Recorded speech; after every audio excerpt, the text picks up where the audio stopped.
Okay. I would like to call to order the May 19th, 2022 meeting of the City of Monona San Damiano Project Steering Committee. Jake, do you have the attendance? I do, Mayor. Thank you. 2 people. There are no appearances that I'm aware of. And I'm going to hold off on approving the meeting minutes till our next meeting because I notice there's some corrections that need to be made. So we'll excuse Brian. It was the second to the last day, and I think he was going nuts to get everything done. So, I do see Rick Bernstein is here. I don't know if you. Rick, did you have something to say, or are you just observing? Usually. No message, just observing. Okay, thank you. So our first presentation will be Ayers and Associates at 6 o'clock. So we've got about 10 minutes. Jake will let them in from the waiting room, and how this is going to happen is each one will present separately. The others will be waiting in the waiting room during that time. Then at the end of the presentations, we will convene in closed session to discuss the presentations and hopefully come to a conclusion about a recommendation of a proposal, which would be voted on in open session. So that's the plan for tonight, and then a few housekeeping details at the end, and we'll wrap it up. So I guess everybody continue to eat pizza. So are we gonna ask these questions, or are they just supposed to? They were address them? each sent these questions and told to put together a 20-minute presentation answering them, and then we have 10 minutes at the end of each presentation to ask our own questions.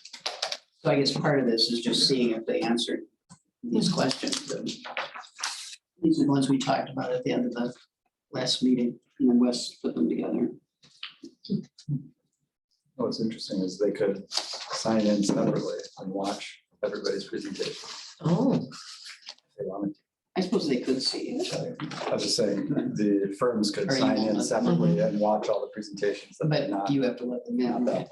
if they wanted to. Yeah, Which one else could want.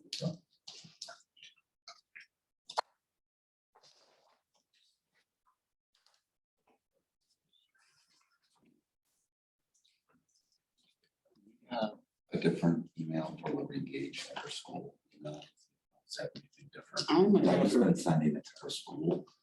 Schools. I would think she checks that pretty regularly, but I hope so.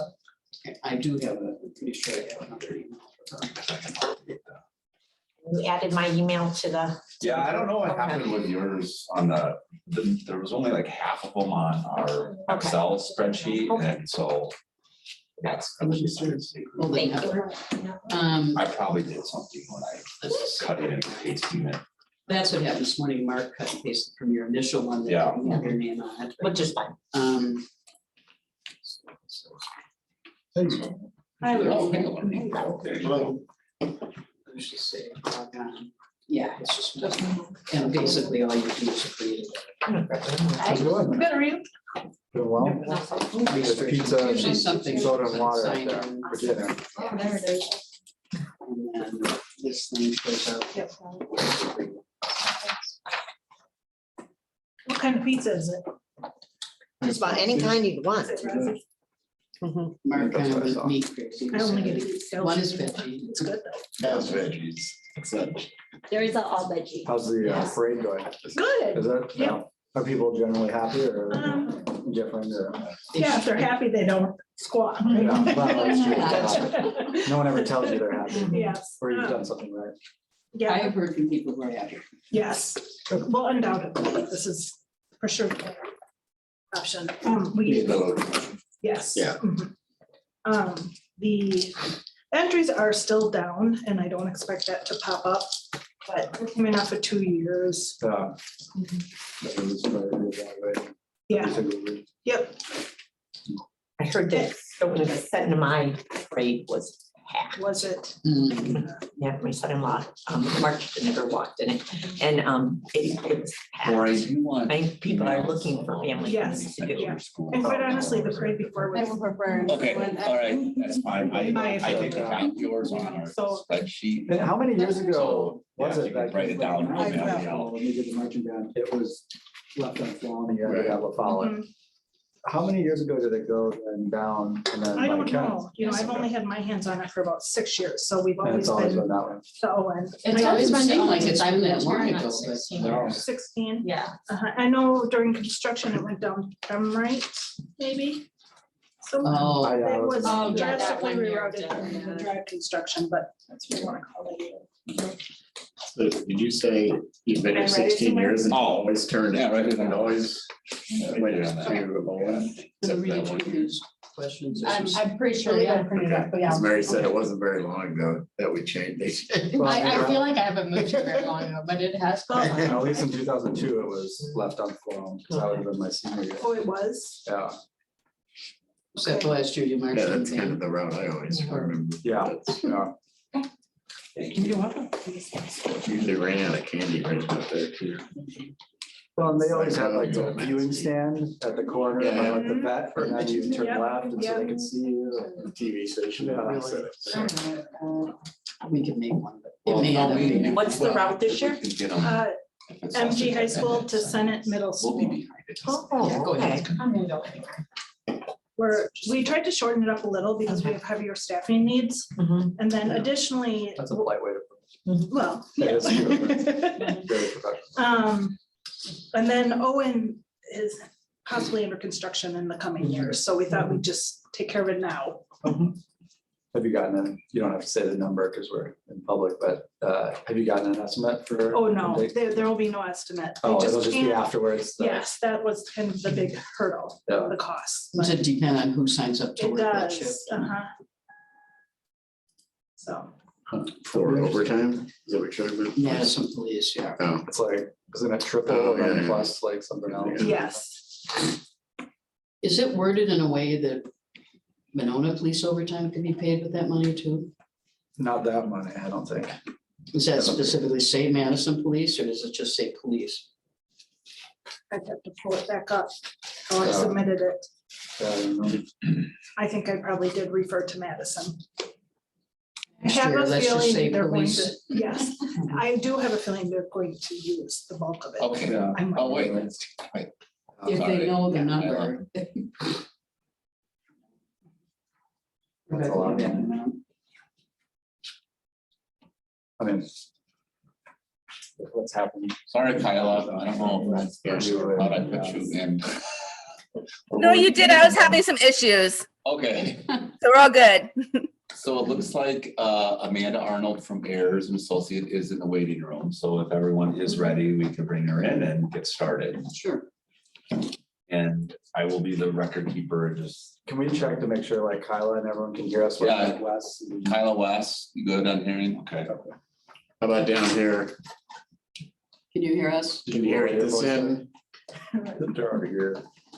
Not so well. Wes, can you hear us? Awesome. Should we introduce ourselves or do you think that's necessary? I don't think it's, yeah, Okay, Yeah. let's Yeah. all right. they can look us up. Okay, then we'll start. They probably have.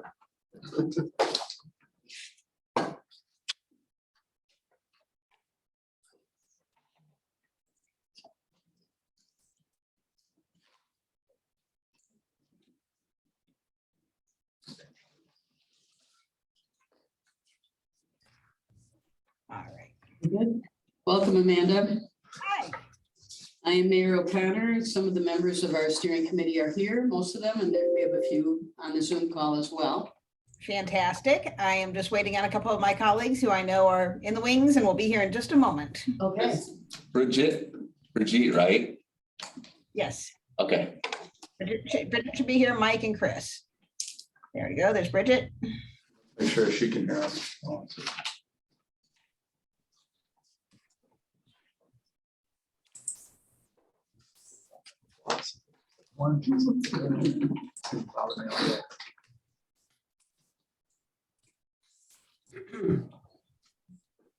About my matrix, say, like, comment.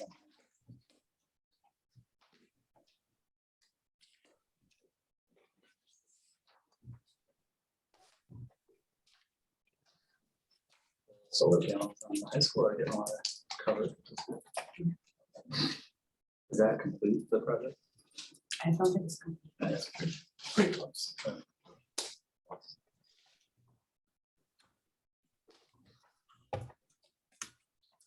Glad to see they're working on Broadway. We've Oh, been I down haven't there. been down there. I think maybe they just started. Oh, down by the bridge. Yeah. It may be a mess while it happens, but It is in bad shape. it was, I agree. yeah. It's terrible. It's partly because we asked them to delay it for a year or two. What are they fixing that? They're resurfacing the road. I don't know, From they how may far? be, I mean, they were breaking up concrete in the turn lane. Yeah. It's not a big stretch, but like riding a bike on that is almost impossible. Yeah. What is the stretch? From that bridge to whatever that was, that side street that comes in, By Quick maybe Trip. even not quite all the way to the intersection. So it's, By like Quick Trip or whatever? yeah, Right after that road. Gotcha. I've driven by it, but I just didn't know how far they were going. Okay, are you waiting for anyone else, Amanda? Yep, we have one more. Mike will be here momentarily. I just texted him. Okay. Your email for your daughter, that stuff, yeah, that's awesome. yeah. Yeah, I went up there for it. They had a couple hundred kids from, probably 3/4 from MG and the rest of college. My daughter was in it too. So. Okay, yeah, it's pretty fiery speeches. Not Joe Parisi's. It's good, but yeah.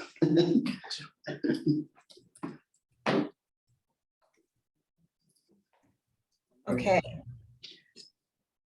Well, I don't want to lose a bit of time, so I'll go ahead and get us started, and Mike will be on here in just a moment.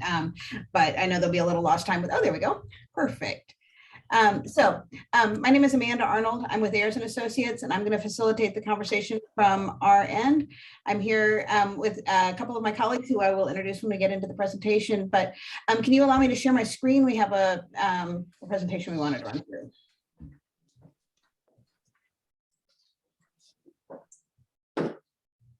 Try that. Okay, let's see.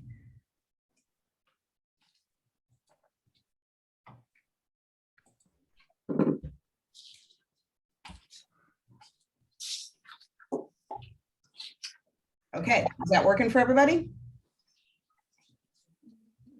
Nope, I don't see a presentation, Amanda. Okay, that's no good. I think it should be one participant can share at a time. You have to give her permission to I share. think then that's right. Hang on. Gotta love Okay, technology. there we go. Okay, we good? Terrific. Give you the face and well, let's see what happens for me. Okay. Shall I start? Perfect. Okay, great. Thank you all for having us here. We are thrilled to be here. We are excited about this project. We have about 15 slides for you tonight, and in our presentation, we want to help you to get to know our team. We'll introduce ourselves in detail in just a minute. We want to express to you why we believe that we're the perfect fit for your project, and we have time saved at the end for your questions. We did take the questions that you sent us earlier, and they are incorporated into our presentation. So once again, my name is Amanda Arnold. I am a landscape architect and urban planner. I studied landscape architecture, but I went to work in the public sector and morphed into an urban planner over time. And I moved around the country. I ended up being a principal planner for the city of Minneapolis before moving down to Madison about 10 years ago. I spent 8 years being the town administrator for the town of Verona. And I came to Ayers 2 years ago. And the point about being the administrator at the town of Verona is that I live right down the street really from the site. I have good local knowledge, and I would be your project manager and be there for you throughout the project. I'll turn it over to my colleague, Chris. Hey, everybody, I am Chris Zaleski. I'm a bit of an underachiever compared to Amanda. I am just simply a landscape architect, not an urban planner at all. But it's awesome having an urban planner on the team. I've spent the last 14 years of my career focusing on place-specific user-centered design, and specifically within the realm of public spaces just like this. Hi, everybody. My name is Bridget Bjorkland, and I'm the Director of Education and Equity for Zan Associates in the Twin Cities. And I would lead the engagement for this project. Before coming to Zan, I was in education for over 25 years and have been an equity facilitator for nearly 20, long before it was the cool thing to do. And engagement has been a natural fit after working for years with families and school communities, and I just love it. Mike?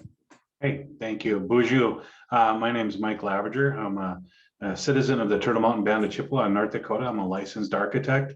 I'm a principal and partner at DSUW Architects, and my role will be some of the cultural facilitation and listening to some of the Indigenous stories and Indigenous voices that are on the site.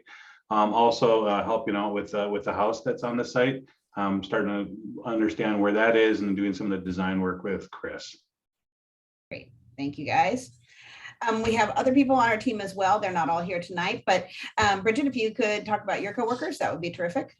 Yeah, Faith Zhang is a senior engagement specialist, and she's also our Hmong liaison and language expert. And she has a great expertise working with diverse communities. And Cole is a landscape architect and a public artist. So she brings a ton of expertise around engagement and creative engagement. Thanks. We have another colleague on the air side. Her name is Keely Campbell, and she'll be involved in this process. She started out as a geologist, but has morphed into a grants and funding expert, and she has garnered millions of dollars for multiple jurisdictions during her time at AIRS. The nice thing about AIRS is we're a really big firm. So we have over 350 people. And so we can access any other expertise that we need during this process. An example of that is that Chris and I were just out on the site the other day, and we were looking at the trees, and we remembered that we have a coworker. His name's Paul Croker. He's an arborist who actually worked for the Menominee tribe for years. So he has a great understanding of trees and their role in the cultural landscape. So when anything comes up like that, or when we realize a need, we can reach out to our colleagues across AIRS. So speaking of AIRS and our partner firms, we all know each other and have worked together in the past. Chris and Mike worked on the LCO Tribal College together. And while we haven't had the chance to work with Bridget yet, I'm very familiar with her firm from my time in Minneapolis. We have all discussed our availability, and we are ready and able to jump into your project this summer. We all have projects that are kind of coming to a close, so the timing is perfect for all of us. And speaking of timeline, you had asked us to address community involvement and schedule. So we have outlined different phases of the project, which Chris will discuss a little bit more in a moment. But I want to highlight some of the big framework for public involvement, and then Bridget's going to get into that in a little bit more detail. The main thing about schedule and public involvement is that we want to be flexible. Things change during a project, and we want to roll with the needs of the community and be in tune with local events. Our general approach is to start out with a lot of conversations with the steering committee and make sure we understand all the nuances of the project before we dig in. We'll refine the schedule with the steering committee and get advice on the finer elements of the public involvement. Then we want to start out the process with a big celebration on site and really announce our presence in the beginning of this event. And I know you guys, it's already been talked about on social media. It's so exciting. I think people are ready for this. And so we're so excited about that. On the other side of it, at the end of the process, we have planned for another event on site, and that would be a celebration of what we've all accomplished together by that time. But the two community events are only, they're bookends, and we would have a lot of outreach in between. Going back to the steering committee, we would also be working with the project partners throughout the process. The concept there is I would like to get all the project partners together in a meeting together at the beginning of the process. I think we'd then work with them separately and then bring them back again together at the end. But we do know we want to be sensitive to the fact that a lot of people like to talk about their priorities in a more private setting, and we want to make sure that everybody has the chance to speak and be understood. Another tool for public involvement that we have planned is that we would like to have 3 smaller design charrettes commonly in projects like this, there's one big design charrette where the whole community comes, and that's great. But if you miss it, you know, you're out. And so again, with the theme of being flexible, we would like to work with the steering committee and find the perfect time and location for 3 little mini workshop charrettes. And then probably most importantly, we want to tie in with your local events, because, you know, we don't want to make people come to us all of the time. We want to be able to go to where people are living their lives and doing their thing. So with that, I'm going to turn it over to Chris, who's going to talk about the framework for our approach. So before I get into the framework, really quick, Amanda, can you flip back to the slide? You'll notice that the schedule has colors associated to it. It wasn't obvious. I just wanted to bring it up that those colors associate to the schedule in place and then the steps within our process. So if at any point you have questions about what lands where, feel free to ask, or we can wrap it. You can answer that question at the end as well. There you go, Amanda. Thank you. I'm on it. So our process is something that we've honed over the last 7 years. And it's something that we take from the human-centered design process, and we've morphed into incorporate a storytelling component of that. And storytelling is this thing that you're going to hear us bring up a few different times in this presentation. But everything kicks off with, like Amanda said, that community event where we want to sort of explode out onto the site and have a fun interactive engagement. We want to set the tone right away that this is supposed to be fun, but also serious. We want to get people excited about the project so that they come to those future engagements, but also know that, you know, there is something that we have to accomplish here. As part of the Spark as well, in the background, what we do is we mine all that information and data that's readily available. We got in-house GIS people that are have already looked at the site, and you'll see later on in the presentation. But we also put a lot of boots on ground and take a lot of pictures. We're very visual people, so you'll notice that as we go through the process. From the Spark, we go into the story. This is where we want to mine a lot of that personal information from the community and from First Nations, and try to get the idea of what is the story of the space and what is the story of the community and how we can thread that into the site.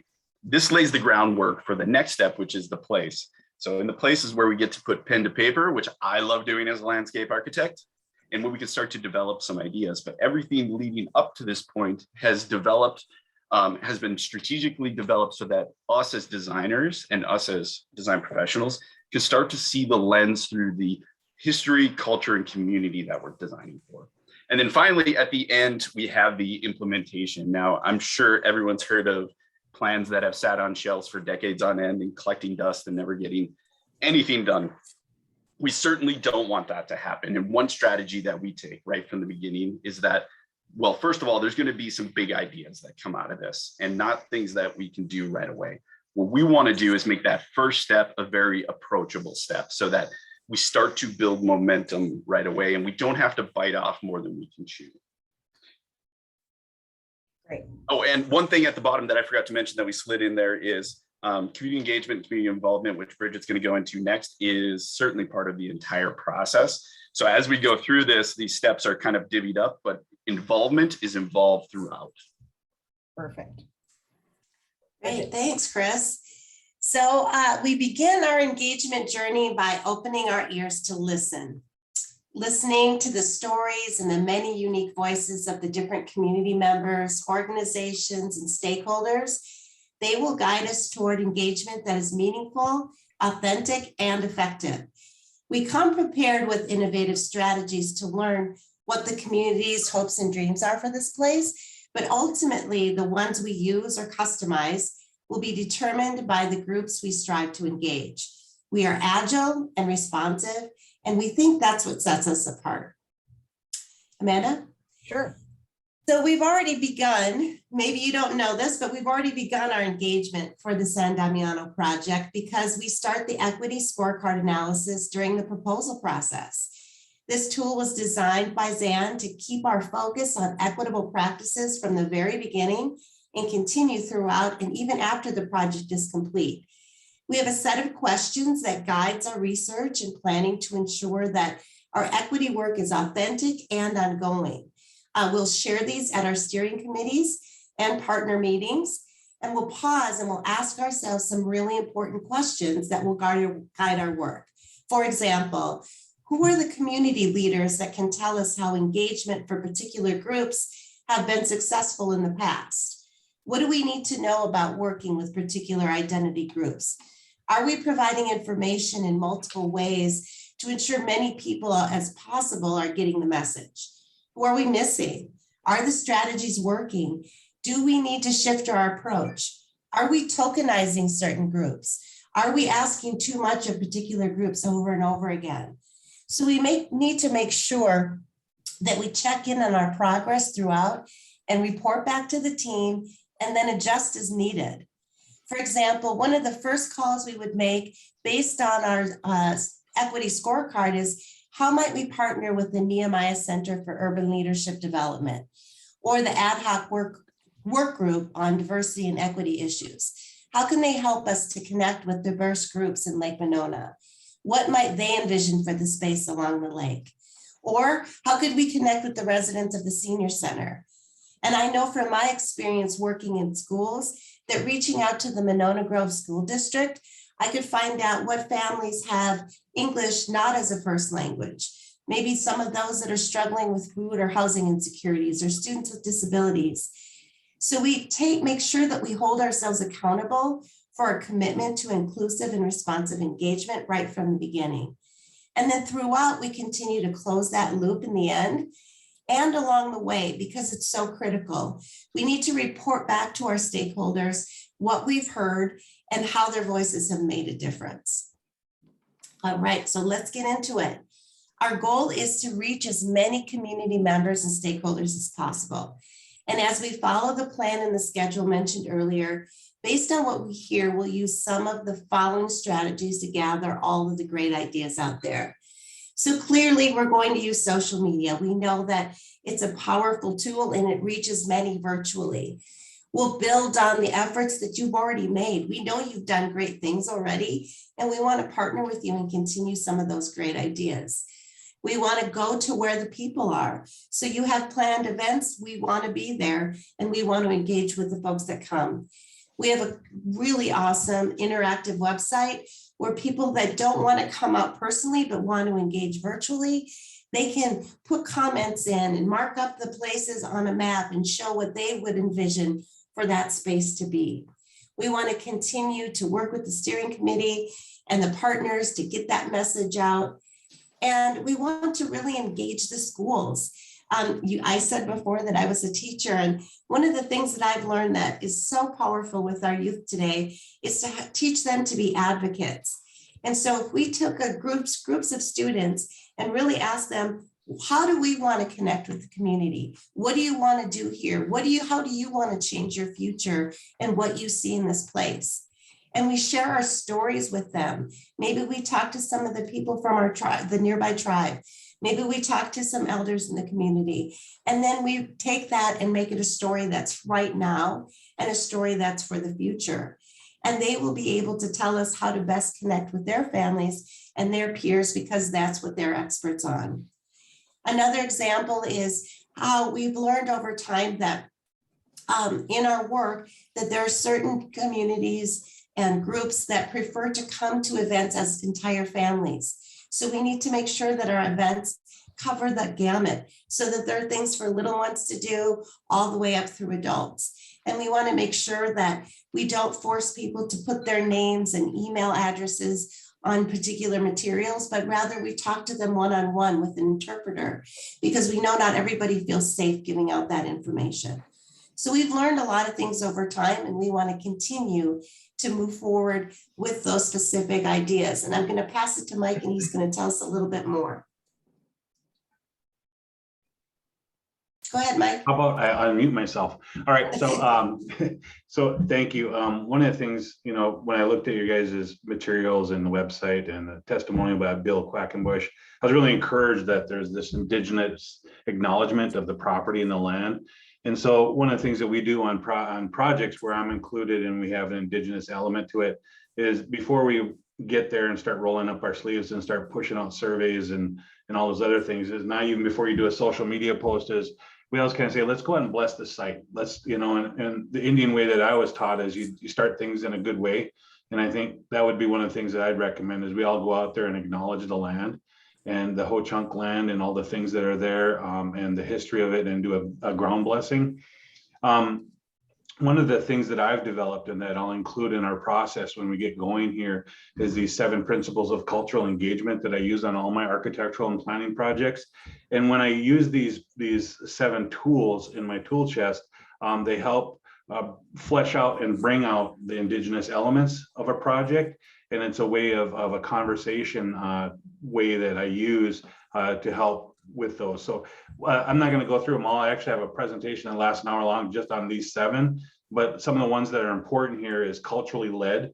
I think that's really important. You have Bill, you have Kyla, you have all these people that are Indigenous voices that are helping lead some of the charge on this, but also listening. I think that's important. As my mom always told me, you have 2 ears and 1 mouth for a reason. So it's more about storytelling and us listening to you guys tell your story about what you want. And of course, designing respectfully. I think there's a really good case here in St. Paul, the Indian Mounds site, where until the Indigenous voices spoke up, they were going to build a splash pad over those mounds. And now they recognize that as a cemetery. So just being respectful and those kind of things. So next slide, please. I know we got limited time here. And then the last part that I'll be helping out with is kind of the future of the Frank Ellis residence. So I know that this was a landmark for the city, but just kind of figuring out how you guys are going to leverage this as a part of your future visioning for this, and how we treat this facility, how we do it respectfully and acknowledge the history that's there. So I think this is going to be an exciting part of understanding, how do we, if you're going to use it as an actual programming facility, how do we gain access? How do we, all those things that become a part of that, and, the existing structure. So I guess this is going to be a distinct part of the analysis and visioning. So I'm kind of excited to get in there and take a look at this and work with you guys on where this goes. So next slide, please. All right, I'll wrap this up as quickly as possible. So Amanda and I had the opportunity to put boots on the ground. We put this opportunities and constraints diagram together to help facilitate some of that conversation. As we were putting boots on the ground, there was this conversation that kept coming up over and over through our walk, and that was balance. How do you balance everything within the site, the history, the Native American history, balanced with the agrarian history, water access, balanced with lakefront restabilization. And then also, how do you balance increased use, increased access with all of the amazing existing trees you have out there? So this idea of balance kept coming up. And I think a great way to try to prioritize those balance issues is looking at the stories that we're trying to build throughout the process. So we'll keep referencing back throughout the process to those stories as we would move through the design. I think one thing we want to close with here is that when we were talking about this project, there's this history to the site, and then there's this movement that you guys are doing, and then this future visioning, and it really aligned with this 7 generations thinking that we use on a lot of our Indigenous projects. And basically what I've been taught is it's the 3 generations before you, the current generation, and then the future 3 generations. And I think you talk about the 3 generations before you being the Ho Chunk, being Frank Ellis, all the history to this site. This generation, which is you guys and your dreams and hopes for this site, and then the future generations, as this master plan is going to, treat all future generations for this, how beautiful this site is and the potential. So I think we say, at my firm, we say think 7, and I think that really aligns with where you guys are going with this project. Great. Thank you. I know we flew through a bunch of material. There's so much here to unravel and to dig into, but we'll leave it at that, and we would welcome your questions. Thank you very much. Questions?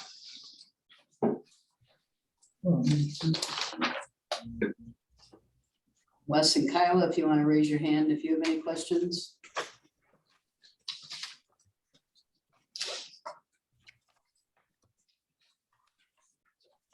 I guess one general question that I have, and this would be a question probably for anyone in this situation, is by the time community engagement really goes into full effect, according to your timeline is January, and you mentioned being flexible. I mean, we obviously have a lot of events there now during the summer and in the fall. And then in the winter, we hope to do more events because we want this to be a all season type of property. But I guess if you can speak to more how you adapt to that and how you might adapt to, you know, getting people on the property in January and February when it's, you know, snowy and cold and windy. That type of thing. I know it's a very broad question, but that's something that, you know, obviously we're setting ourselves up for that in the way we are hiring everybody, but at the same time, I'm interested in your perspective of that. Well, Chris is from North Dakota, so we will have him meet people out there. Northeastern North Dakota at about. Me too, so. All joking aside, we saw that you had a snow snakes event last winter. I mean, we're all in. We'll do that stuff. And we believe the site, I mean, it's a natural site, so it should have year-round interaction. And so the winter is not a hindrance to us. I'll turn to my. We were kind of practicing before, and we were talking about the schedule and how the schedule always has to be flexible to your guys' needs, and we would make adjustments as needed. And we drew it as a straight line, but a lot of times we all know that projects kind of, they go forward, then they check back, and then they go forward again, and they check back. So it's a matter of kind of listening to what you guys want and goals. And if we need to do some interactions sooner, I think that's something, right, Bridget, that you guys are just able to flex to their needs. I think it's a really opportune time to bring in the schools and students and families. And so planning some events out in the snow and out in the park would be great. I think it too would be great to connect with the Nehemiah Center and see if there's something that they wanted to collaborate on and help us come up with an event that would get people out there. I think there's a lot of things we can do. We're all of hardy stuff. We know how to have fun outside. Anyone else, Lori? Yeah, I'll segue. You just talked about schools. Can you kind of elaborate a little bit more of how you would connect with the schools and what you would do in that area? Yeah, I would love to. So I was just recently on a project where they were having, it was in totally different parts of Minnesota, very unique, urban, suburban, and rural. And they had different populations. And so I did lessons with their EL teacher. So we created lessons. I went in and talked to the students. We did it all virtually, actually. We did after school programs. We did a backpack program. We targeted the EL families so that we were specifically getting to groups that we weren't getting to before. And so we taught them to be, in one group, we asked them to be advocates in their building. And so they created a whole project where they went out to the classrooms and they got the kids involved because they believed in the project. So the sky's the limit. I hate to tell the kids what to do, but I'm good at organizing them and getting them together and saying, hey, here's what we want to try. What do you think? How can we do this? How can we help you make this happen? And they just love it. And it's a real life skill, and it's something where they can see their future, what they're doing now down the road. So if something they come up with actually happens in the place, how cool would that be, right? So that's the kind of thing we do. And I mean, and also we have an artist on staff, and we've done some of Rojas's Place It, where the kids actually imagine what they want the place to be, and we give them blocks and materials to build, and we give them a big map, and they show what they want to put on there. Great activity that we can do in schools for all ages as well. So one thing I'd interject in that I think ties those 2 points together is that I think kids are phenomenally creative and way more creative than we could ever imagine being. And I would love to see an opportunity where we bring kids out onto the landscape in the wintertime and just see what they do from a design standpoint. There is so much I learned from my 2 boys about being able to be creative in the landscape. And I would love to see, you know, entire school groups out there in the wintertime and just see how they use the landscape with snow, with ice, with sledding, whatever it may be. It would be a lot of fun. The cool thing about schools is it connects to the whole public, right? It's a public entity. So you get a big, broad base of people that you can connect with. Anyone else? One Yes. final one. Can you talk a little bit more about how you would assess the feasibility of the house? I guess, you know, I need a lot more information. I was reading some articles, you know, how they were going to demolish it and it was going to cost $1 million to get it up to code and all that stuff. I'm assuming the past owners who are going to put it up had all the you know, the asbestos reports and lead reports and all that stuff. I think that's the first thing, is the data and the background to all that stuff. I think that's gonna be the most important part, because I mean, when was that? That was a few years ago that they were gonna demolish it for $1 million. You know, my first reaction is, these days, the cost of construction is skyrocketed, so I don't know if it's gonna be $1 million anymore. But then to get that thing up to at least a serviceable, what's that gonna cost? And so those kind of things are kind of just the kind of housekeeping assessment pieces. But the other part is, you know, investigating the history, working with you guys on you know, with the Landmark Commission, all those things to kind of, where do we want to, how do you want to use this? I mean, is it going to be just a history piece, or is it going to be a functional piece? I mean, is this going to be a part of your programming? I mean, are you guys going to have a little place in there to carve snow snakes or something for kids to go in there? Is it going to be serviceable? Or, you know, those kind of things, those end user assessments of how you want to use it is going to kind of guide us. And so that's where I think those conversations need to happen. But we'll have to have all that data behind it, and kind of figure out, you know, what it's going to take. So hopefully that answers your question. I mean, there's a lot to learn there, and I haven't seen the building itself.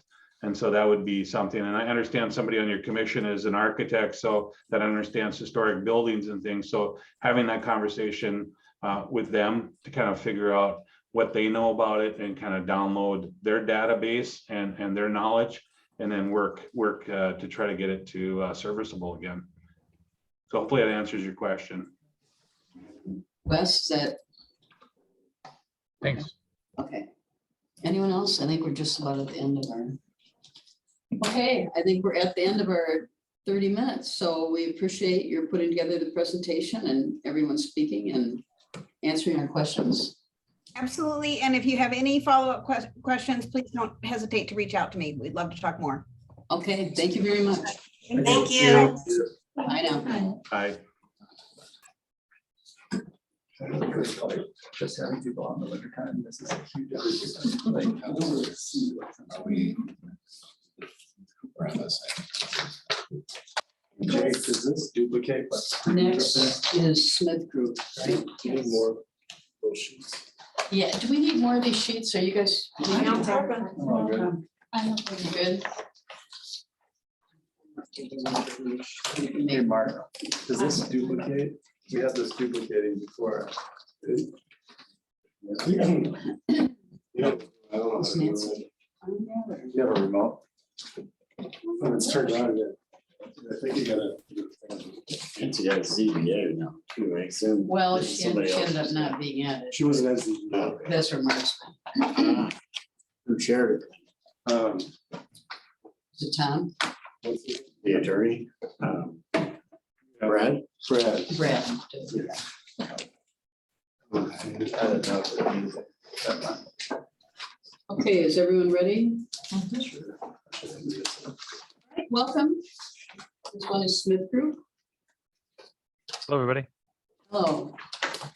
And if you'd like to introduce yourselves and start your presentation, would be great. Sure. It's nicer to have that. Actually, why don't we do our introduction while you can see us all, and then I will pull up the presentation after that. There's 4 of us here from our group tonight. We'll all introduce ourselves, but there's 3 of us from Smith Group, and then Leon's here, a partner of ours, a frequent collaborator with Pros Consulting. My name is Tom Rogers. I'm a landscape architect. I'll be the principal in charge for the project. I'm here because and I'm really at Smith Group because I came to work on urban waterfront projects, and this is really the epitome of what we do. It's all about bringing together the community and connecting them with the water and all the inherent intricacies and complexities of that along the way. And I'm really excited with to be here and to be speaking with you tonight and to talk about the project. I'm Jay Blue. I'm a landscape architect and ecologist with Smith Group, and I'll be the project manager if our team is selected for the project. I'm really excited about this project because I've made a career out of working on complicated, ecologically sensitive sites, and I think anytime you've got kind of a cool, long history site that's on a lakefront, you end up with some really cool ecological relationships about, what does it mean for a sustainability or a resiliency standpoint. So really excited to be here, and thanks for the opportunity to speak to you all. Hi, and I'm Ivo Rosendahl. I'm an architect at Smith Group, and I'd be your project architect if we were selected. I think, on a personal level, I'm just really excited and passionate about this project because it's in my backyard. I'm sitting in the Frost Woods right now. I thought we were going to have a joke about me tossing a stone or something and you guys catching it. So my family, ever since we've acquired the property as a city, we've enjoyed picnics there. Occasionally crave a treat, take it across the street. And even this morning, I actually came through the site just to take it in with the significance of the day for us. And I ran into a gentleman that I ended up spending an hour talking to the gentleman. He is apparently going to be moving into Frostwoods. He'll live 4 houses down from me. He's not a Monona resident right now, but without even talking about this project, what it means to us today, he had so much to say about the site, and he's apparently been visiting the site for 30 years. He was friends with the Friars, and that site means so much to him. So I think that was symbolically really important to me, just the power of this to bring people together, and the power this has for an individual person. So I'm not on this call today because I'm a Monona resident alone. I think one thing that I love about working at Smith Group is public park sites are what Tom, Jay, and the rest of the crew and I work on every day. So I lead an architectural studio that spends a good chunk of our time working on these types of projects. And personally, I'm very fortunate to have worked on some sites that are really, I would say, significant, sort of culturally significant. And that definition varies by person, but just the importance this site has to consider both the land, the creatures, and the people that will be inhabiting it, I think is why I'm professionally really at the table and excited about this project. My name's Leon Younger. I'm president of Pros Consulting. Our role in the project is basically to work with the design team on the feasibility, operation, business side of the operation, and what are the alternatives and market that could support elements of the site that might be of interest to the group, and ways to maximize its value as a cultural facility for the area. I'm sitting in my car because I was driving back from Cleveland to Indianapolis, and so I just got on this way. So I hope that that's all right. Thanks, Dan. Thanks for being on. I'm going to pull up my presentation for everybody. Share. Okay, and slideshow. You guys see my screen? Yes. Okay, cool. So I'll skip over a couple of the intros. One thing I did want to mention is that we do have, there's a few of us here tonight, but we're representing a much larger team. We're an integrated practice. That's really poised and practice in doing this. And that comes with ecologists, coastal engineers, civil engineers, architects, and interiors architects. We've got a big team, and this is really what we do. So we wanted to make sure that we emphasize that we're supported by that team.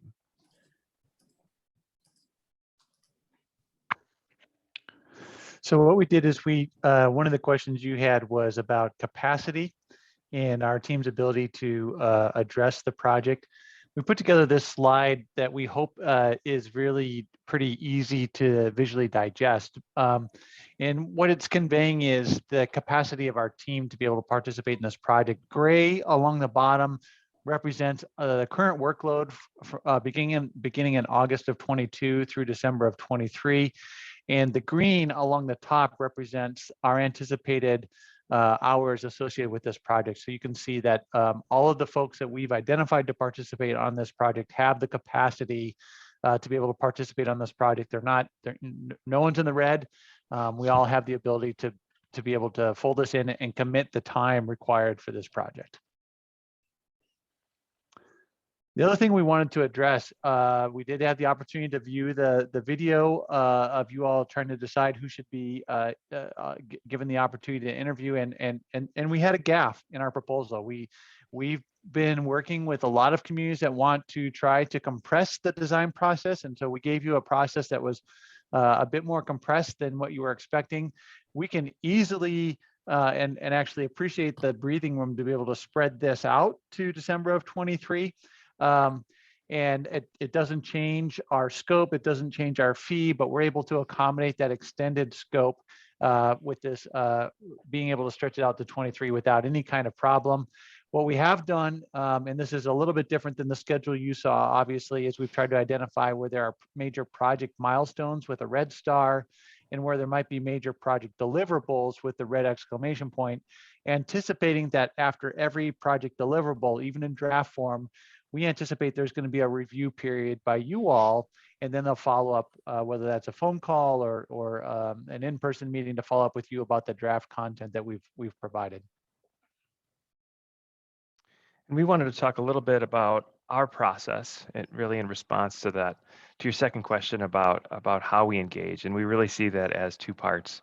It's really about the local team, those that are most impacted by the project, and then that broader team, or the broader public. But at the core of that is really the group that we're here with tonight. It's people from the city, it's people from the steering committee, and it's Smith Group, and it's the three of us. The three groups working in tandem together, and we all have very specific and complementary roles in that process. As the consultant, we'll lead the engagement and develop outreach materials. We'll collect input, organize and explore potential outcomes, and then document that process. We'll look to the city to help inform the process, understand the framework that we're working within and the capabilities that the community has, how this relates to their standards, their practices, everything that they will do moving forward. We'll also rely on the city's distribution channels and network and addresses. The way you send out flyers, you send out mail to all the people that live there. We'll work with you on those platforms. There are also platforms like your website, your Facebook page, that kind of thing that people can find easily. They're used to looking for. So we'll use that to help augment how we send stuff out into the world. And especially for the other thing is for events, relying on the city's calendar and working together on scheduling those events. The steering committee is most important to the structure. They help inform the engagement and what the structure is. We've laid out a process, but you'll help define it and really bring it to what it is. Determine the goals and metrics for success. Understanding what we want and really developing what that framework is and lead the decision making for the process. Our goal as consultants is to help guide a framework and a process that puts you in position to have the information at your fingertips to choose. We've done that in many different projects. I'm going to walk through just 3 quick examples of some tools that we'll use. In all of these projects, we were seeking very targeted feedback to very specific groups, and we worked with the city and the steering committee on identifying who we needed to reach out to. And then sometimes we actually changed, like in Law Park, we actually changed how we were reaching out and how we were engaging. One of the first things we did, though, was we branded the project to help really promote it and get more feedback and access. We think that'll be important here, especially if you want to try to broaden this to a network that's beyond just the local people and businesses that are around the site and live near the site. So that was one of the things. The second thing is workshops, developing a series of workshops that are first about understanding what's important, really defining success for the project. Second, about testing alternatives for that. And then 3, selecting. And so we would want to work with you on framing out where those workshops are, how they work, when they're scheduled. And I think that's really important to make sure that we're making them at a time and a location where we can get the members of the community that are there, or the members of the community that we want there. Thank you. The other thing that we have done, and this is an example from our recent work in Kenosha, we worked on their Kenosha Innovation Neighborhood, and they had a goal of reaching out to the neighborhoods directly surrounding the project that was heavily impacted by the project, but hard to engage. So what we did is we worked with the city and our steering committee to develop a list of about 80 key stakeholders that were local residents, business owners, community members, representatives, church representatives that had connections to the broader neighborhood. And we had individual stakeholder meetings with them working through a series of themes that we had developed with our steering committee about important values for the project. And we worked with them directly on that. We did on virtual calls, and then we had public meetings as well. And they actually acted as not only a sounding board for us and a voice for the community, but they were also advocates for this, getting the word out to the rest of the community. One of the third things that we've done, and we actually did this on all of these projects, is online surveys. Each time we had a meeting, we've taken this information and we have pushed it out. We've pushed it out to the broader community. And what we found, especially over the last 2 years, is people are oftentimes more apt to respond to something that they can check out on their phone than they are having to come to an event. So this is just a way that we've categorized data. We can pull a lot of data from these surveys. They can be quick and engaging and pretty easy. It's something that we can use that branding to promote, whether it's sending out a flyer, it's posting something on Facebook or posting something on a website. It's something that we can really reach out and engage a large segment of the population very quickly. So it's been a great tool for us. Unmuting. Well, you had asked us about the process to help kind of do a feasibility approach for the Frank Alice building. And really, we wanted to start out by just recognizing the historical context of the area and fundamentally the role this site has. So this site both has a pre-settlement and post-settlement history that it has the opportunity to tell a story of. And I think to us, it's really exciting to consider the role this site, and of course, specifically the building as well, in tying to that context that is around. And this is simply a map of most, as I'm sure it's missing a few, but some of the formally recognized properties, but also the abundance of other properties that are notable and listed as notable that may be recognized into the future. And so, we think this decision of what happens on this site speaks volumes of the importance of the surrounding context.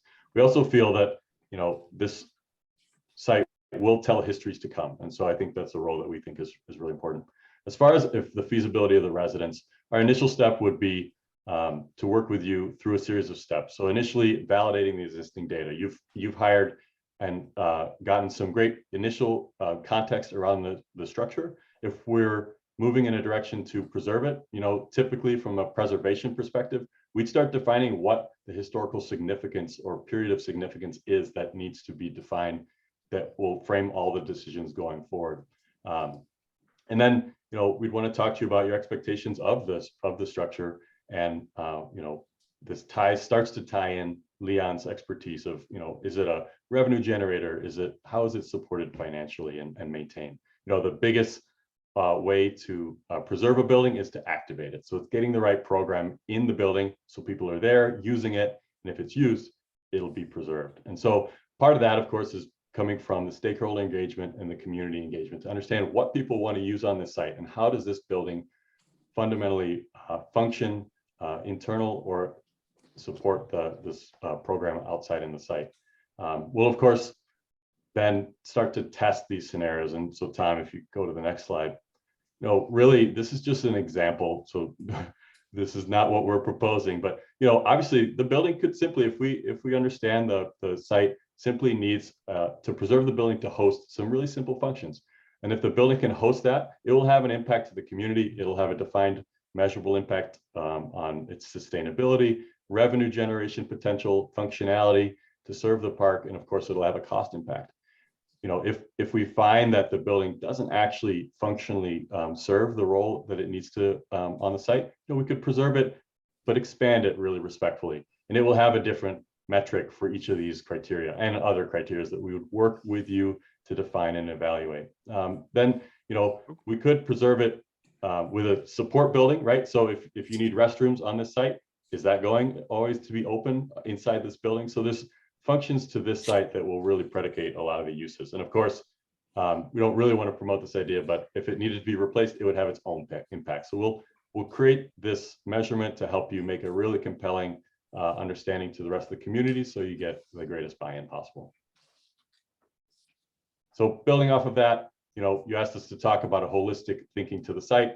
The place that we want to start first, Dockage is in the middle. It's just awareness of the indigenous history of the site. I was really excited to hear that Kyla Beard had been brought on as a stakeholder or in the committee.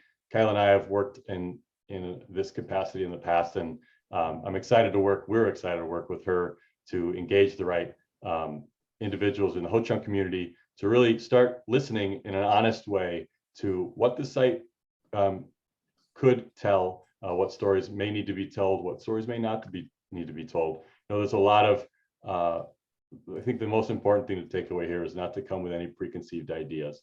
And, you know, there may be some aspects of history that we don't recreate, that may not want to be told in certain ways. And so I think really coming to this relationship open-minded and thinking about how this site can be really programmed in a multi-use way to both host that history and celebrate Ho-Chunk culture in the way that's been being asked.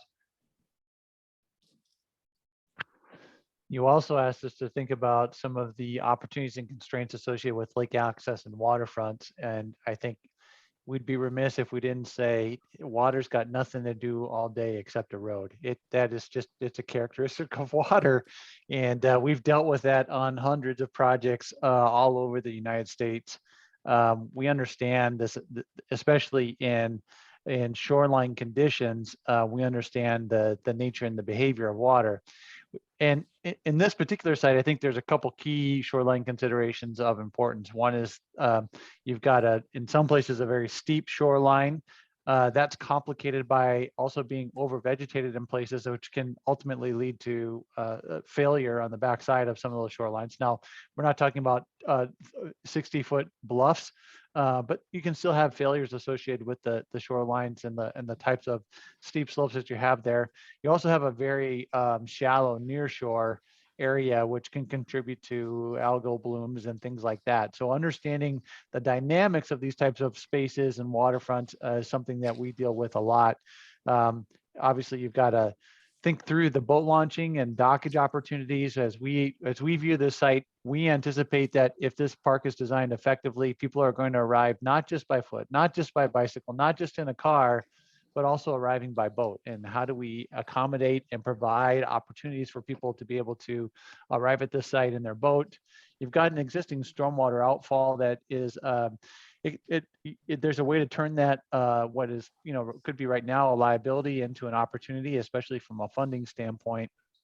And then there's a complicated permit process. Anytime you're creating spaces associated with a waterfront, there's this notion of a permit process. We've been through that. We understand that process of working with the regulators to help them understand how this will be constructed, how it can be built, and how it will can be done in a way without violating any kind of protection clauses or requirements associated with lakefronts. Lastly, as I said, I like this last bullet point because it circles back to the first. Water's got nothing to do all day but a road. We certainly understand the dynamics of waterfront construction, and we have a very keen understanding of the materiality, as well as just the different design sensibilities that need to be accommodated in a waterfront construction in order to provide safe, equitable, and aesthetically pleasing waterfront experiences. And I recognize that we're right at the edge of our time, so I'm going to go quickly through the last couple comments. That we talked about a little. You asked also about relationship to urban context. Really, this property is a gateway opportunity, right? But it's on Monona Drive. It's on a busy access. It also has a very residential context adjacent to it. So we really need to think about how we create access to that and multimodal access and connectivity, both to and through the site, and how we expand the presence of this, not just on the site, but how we actually expand it off. And that's making sure we're thinking holistically about the whole project. And also looking at the opportunities for what kind of relationship we want to have as we invite people from Monona to the water, what that visual connectivity is, what the opportunity is to announce that it's here, that this is a special place and a public place, and then create separation from that at the same time. So I see that as a really interesting dynamic that we can do. But what it's really all about is it's really all about making a great park. Everything we're talking about here is about making a great park. how do we do that? What is that? Well, I think it starts with history. It's understanding where this piece of land has been, what has influenced it, what is still influencing it today. Though all those components make up its history.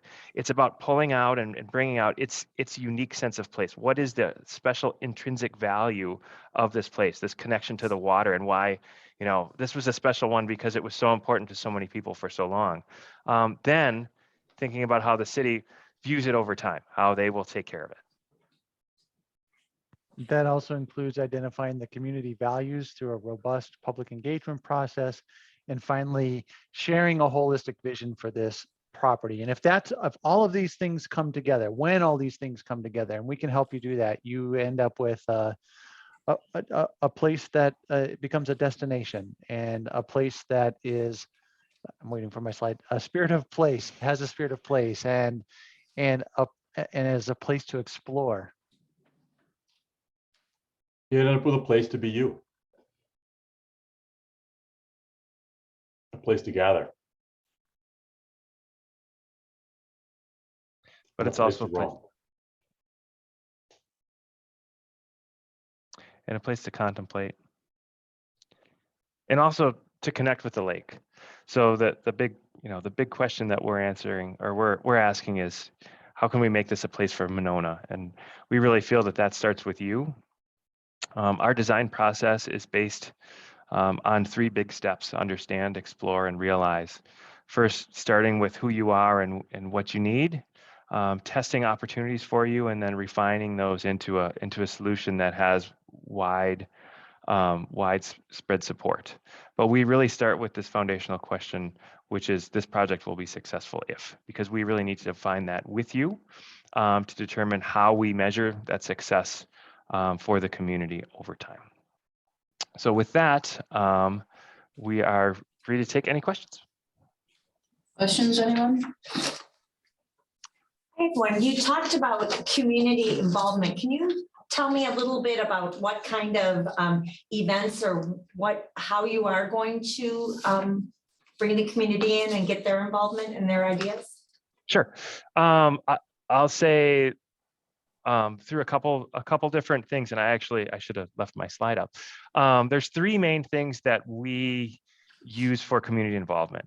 The first of those is stakeholder groups, and we view the stakeholders as the key, kind of the keys to the kingdom. They're people that we need to understand how they connect to people in Monona and in the broader community, and make sure that we are reaching out to the right groups.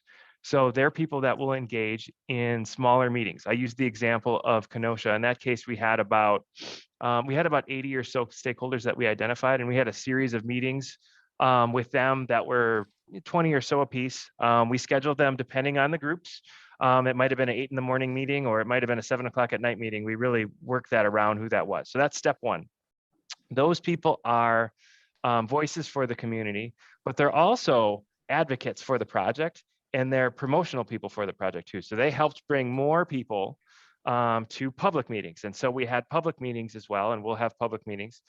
We have it set up as 3 main public meetings in addition to that. And those people have helped bring attendees to those meetings. In addition, we will push out online survey information for each of those meetings. And we found that has been our biggest attendee, or our biggest response list has been from those surveys. Jay, were you going to say something? Yep. Highest participation has been through online surveys. Yep. Thank you. And we found more so with COVID that people are finding it easy to engage. And we found that we weren't doing this as much before, but we found that more people than we realized have a cell phone, and more people than we realized are willing to use it to look at a website, take a survey, answer something online. And we've done a lot of video presentations where we've had people on cell phones. It's been pretty amazing how many more people we've been able to touch with our projects because of that. Can you tell us who would be leading the engagement process? It would be the specific person, or it would be the group that you're speaking to right now. We would be here for the engagement process. Right. We've typically led engagement on a lot of our projects. All right. Questions, anyone? Is Nancy So, on there? Does Nancy have any questions? Could you? She's there, but I think she's there. Nancy, did you have any questions? No, I don't have any questions. Okay. Hey, it I am, doesn't. Go on. no, I just wanted to say, I only took myself off the video because I've been back-to-back meetings and I haven't had a chance to eat yet. So I didn't want to eat on the screen, but I'm very much here. I understand. Okay. All right, if there aren't any other questions, this wraps it up then. Thank you All very right. much. Thank you. Thank you. You have a great night. Bye. Thanks, everybody. Thank you, everyone. Thank Sorry, that's almost waiting. Do we get these presentations? Like, I'm just wondering if we see their timeline. Do we have like a copy of their presentations now? The timeline they sent was the one that was all different times. then. Well, that's what I mean, like, Yeah. it'd be interesting to see the new one, to actually look at the new ones.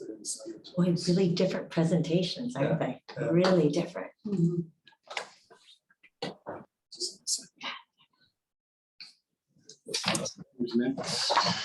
MSA would be next. Hi, can you guys hear us? Is everyone from MSA here? Yes. Yep, I can hear you, Brenda. Oh, cool. Thank you. Okay, well, this is MSA. Do you have all your people here? Can you hear us? We can hear you, and I think we Okay. have one more person that Rain's on. She's on. Okay, we're all here. All right. Well, then go ahead and start. Okay, well. Turn up the volume a little bit on our end. First of all, thank you for interviewing our team. We're pretty excited about the project, and it's always nice to be included on projects in our hometown. You know, sometimes that's not the case, but this is a well-loved site that we all are very familiar with and have been tracking a long time on the opportunities of it.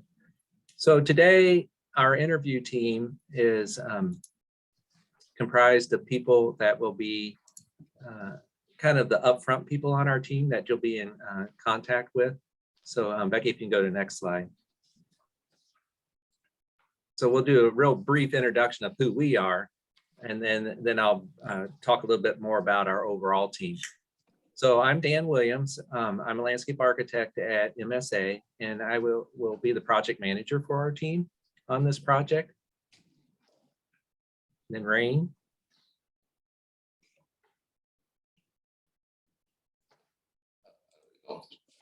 I'm sorry, she must not have heard me. So Rain Gardner is our team leader at MSA for Park and Rec and open spaces, and she's a civil engineer. And then Becky Benz is a planner at MSA, and she's been working with Monona on some grants for the site. And we'll get into that here in a little bit more about schedule. And then with me here is Brenda Williams from Quinn Evans. Quinn Evans is our teammate on the project, and Brenda will give you a little bit of background about them here in a second. And then Alexis Cecil is an architect with Quinn Evans Architects. So if we can go to the next slide. So we wanted to answer your questions or your items that you had sent in the email. So we'll go through that and then end with the question and answer session. So question one was the project team. So this is our project team. It's not the full team, but this is the most of the people that will be associated with the project. So again, I would be the project manager for our team. And then Rain, Becky, Brenda, and Alexis would be like the core level of leadership on the project. And then our support team would be Dan Schmidt, who's a landscape architect in Madison. Dan and I work a lot together on projects. We worked on the Vilas Park project together. Brian Hubries is our traffic engineering lead at MSA in Madison. And Brian helped us on the Vilas Park project, which was very transportation heavy. because the Madison Metro didn't have any buses services to the zoo or Vilas Park. And so with Monona, Brian will be very helpful with us on not only the connections to the site itself, but also talking about those multimodal transportation opportunities as well, the bike trails and the bus system. And Jeff Phelan is an environmental engineer. He does a lot of wetland and stormwater plans for us. Again, he was on the Vilas Park team. He's very knowledgeable with state regulations and designs. And then finally on this chart is Brittany Mitchell. She's our funding team leader at MSA. And so she is we have a team of funding and grant specialists at MSA, which is not typically found in engineering firms, but we're pretty proud to have that team, and we're very successful at raising money. And then we have a few other people in the office that are not on this chart, and they're there as support when we need other things that you might come up during the planning process that we want to explore a little bit further. So this is not the entire team, but this is the core team that will be most focused on the project. Go to the next slide. Then Rain will talk a little bit about MSA. Yeah, so hi, thank you. Sorry I had a few technical difficulties there getting in. But I'm here. So some of you may already know who MSA is, since we do work for the Public Works Department already for the city, as well as we are actually working for the parks and doing an ADA audit of your park spaces. And we actually, Becky and I myself have been working with the city and actually applying for several grants for the acquisition of the property for this project, which we just recently resubmitted another application here in early May. But again, MSA is located mostly in the upper Midwest, but that doesn't mean our experience is only in the Midwest. We actually have experience nationally when it comes to parks, open space, and recreation. We've highlighted some of our comprehensive services here that are applicable to this project in particular. And I know Dan was just highlighting some of our team members that we've assembled for this project because we know what it takes to really start with that big dream, that master plan, and take that from planning into identifying funding opportunities and pursuing those, because it's important that we don't want just a plan to be developed and not be able to implement it. So it's exciting for our team to always see something get developed after we plan it. Then we can actually support a project after a plan by designing and engineering it, and then following it up with the construction piece. And so some of our other services here that we highlight, kind of funnel into this project, and we will be talking more in depth about public engagement and some of the other pieces here in our presentation. But with our firm, as Dan had mentioned, we have several people that we tap into across our company that practice in different specialties, so that when we build out a plan, we want to tap into those individuals such as stormwater or traffic to make sure that when we're assembling a plan that we have those individuals' input for considerations that we might not be thinking of in our own specialty areas, and bringing those ideas into a full master plan to blend in all those ideas and make sure that we have a space that can be accommodated by all users. We want it to be inclusive for everyone to be able to enjoy it from all different areas, be able to access it. And so it's really important for us to bring a full comprehensive team to this project. And so that's a little bit about MSA, and I will turn it over to Brenda to talk about Quinn Evans. Thanks, Rain. Hi, everybody. Yeah, so Quinn Evans is a very collaborative, interdisciplinary firm. Our roots and kind of our heart and soul is in architecture, historic architecture, and preservation planning. And I myself am a landscape architect, and I have for 24 years been leading the cultural landscape specialty practice out of Quinn Evans. One of the things that there's like two things I want to tell you about here, and one of them is our expertise and leadership in adaptive reuse and green design. Considering embodied energy in existing buildings, whether they're historic or not, is something that's really important to us, and we've developed a lot of expertise and tools in being able to create strategies to reuse as much as possible to conserve resources. And that includes both the embodied resources in the buildings as well as the cost of building. And also if you demolish a building, that's also got a cost associated with it. So conservation of resources is big with us. And one of our principals at the firm, Carl Elefante, has been a real leader in that, as well as Alexis. And the term, the greenest building is the one that's already built, is one that we kind of live and breathe by. So Alexis will talk to you guys a little bit more about that. And the other aspect of our work that I wanted to tell you about is associated with our cultural landscape work and preservation planning. And that is that we really purposefully focus on diversity, equity, and inclusion with all of our work. And we're very skilled at bringing understanding of people from all different kinds of perspectives, including Indigenous perspectives, into the process of planning, and really making sure that they're at the table and helping guide the thinking for the future of a site. So question number 2, community engagement. I'll let Becky talk a little bit more about our process but before we get into that, I'll go over the timeline for the project. Real quick, before I get into that, I just wanted to mention Brenda and I, we are a husband and wife. So we're not actually in Madison right now. We're in Natchitoches, Louisiana at the Alliance for Historic Landscape Preservation. So it's very important to not only Quinn Evans and MSA, but also us personally, a preservation of landscapes. And your site is one such landscape going all the way back to the Ho-Chunk and on to today.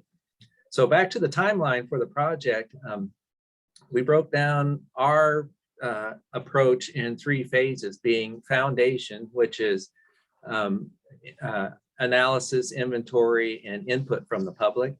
And so you can see the little bubbles on there, or circles. That's what we're proposing as project meetings.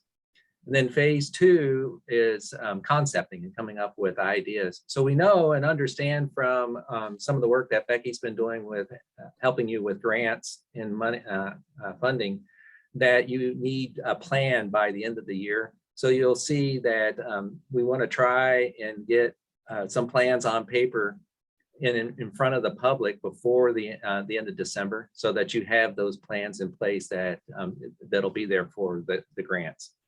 And then as we move on, then we can conduct a second round of meetings towards the end of that concepting phase. And then phase 3 is the master plan itself. So that's when we start getting into finalizing ideas from the concepts and developing the master plan report. That'll be your final project. And so we're going through to the end of December 2023 on the timeline. Then I'll let Becky talk a little bit about our public engagement. All right, thanks, Dan. Hello, everyone.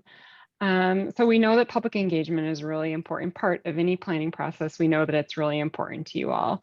So to connect with as many people as possible, we're planning to do a variety of outreach methods. We want to give people options. We want to meet people in locations that are accessible and have them interact in ways that fit into their daily lives.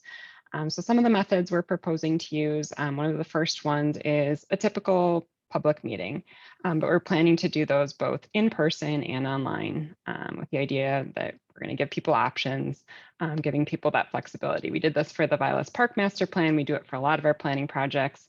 In some cases, as it was the case for Vilas, we actually had more people show up online as opposed to in person. So that's just one tool. We're also proposing a series of focus groups. We know there are certain groups in your community that you want to hear from that maybe you don't typically hear from in a planning process. So right at the beginning of this project, we would meet with you. We would figure out who those groups are that you want to meet with, and maybe identify specific contacts that are already existing between city staff and these groups, and start figuring out where we're going to meet. The meeting location is also something that's really important. We want to pick something that's accessible to people. We want a neutral space. We want something that people can easily show up to. Another method we're proposing, because not everyone wants to show up to a meeting, we're going to show up to places where people are already going. So one idea we had was your fall festival. We know there's a big turnout for that. We'd work with you to identify a couple options. But at this type of event, we'd have a pop-up booth with interactive activities for adults, for kids. On the slide, we have one example we did in Waverly, Iowa, where we had kids draw their dream playground, circle some images of what they want to see in a park. So something that people can easily interact with, stop and chat. We'll also be using online surveys. That's another way to gather feedback, typically a way to reach a lot of people in a really easy way. And then for all of these methods, we'll provide you guys with press releases, email blast language, flyers you can print or put on social media, web content you can use to get the word out about the project, give people the information about how they can provide input, where they can provide input. And then last but not least, and I'm going to switch over to Chrome. Hopefully this will work. So we're proposing to use an ArcGIS story map as a landing page for the project. And this is going to be our public portal where people can go to learn about the project, where they can interact with the project. This is going to add a level of transparency that I think is really critical for a planning project. So people can come here to find out about upcoming meetings. They can provide input, place to connect with the project team just throughout the entire process. We can post draft materials here so people can review them as they become available. And one of the nice things I think particular about master planning is when we start getting those preliminary designs and concepts, there's this really nice feature of the story map. Let me just scroll, where you can actually slide between the existing condition and what the master plan is proposing. And I think this really helps bring the plan to life and give people a really clear picture about what this could look like, what this could be. And at the same time, I think get people really excited that it could look like this. I mean, it's not just something on a piece of paper. This is actually what could come to fruition. So I think that would be a really helpful tool and something that's really important to the process as well.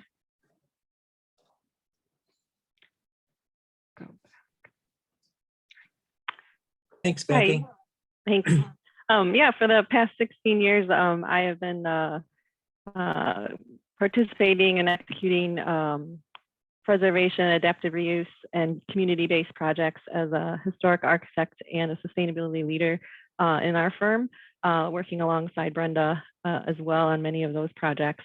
So for the question of how will our process assist the city in determining the future of the residents and address feasibility, first and foremost, we're there to guide you through the process of first gathering stakeholder and community input to really start exploring the wide range of possibilities of what could be feasible in terms of capitalizing on and utilizing the resource that you have.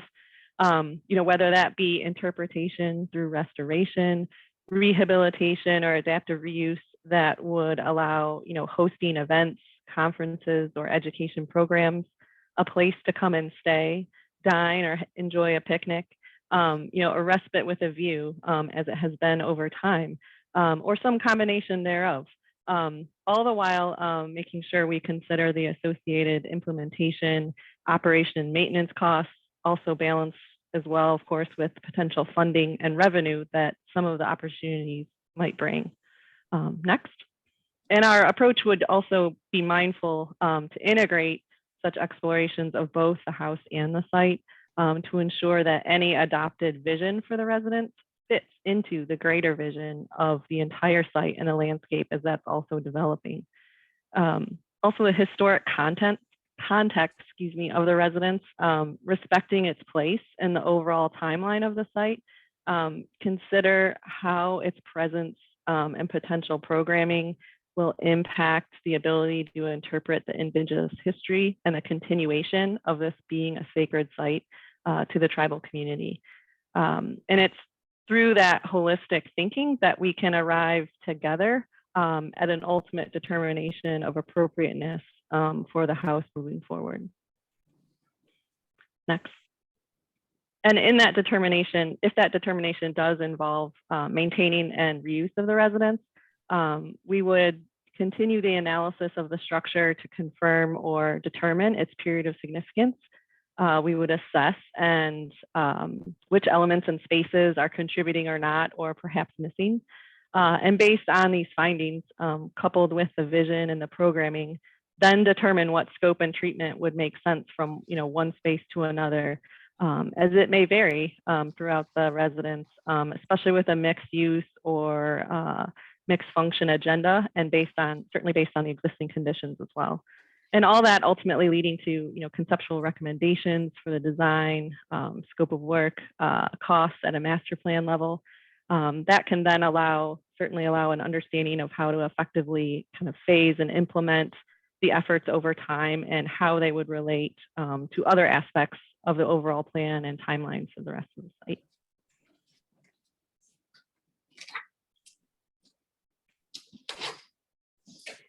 Thank you, Alexa. Moving on to question 4, opportunities and challenges. So this is a 3-part question discussing the planning opportunities and challenges. So I'll start off with the lake access and waterfront issues.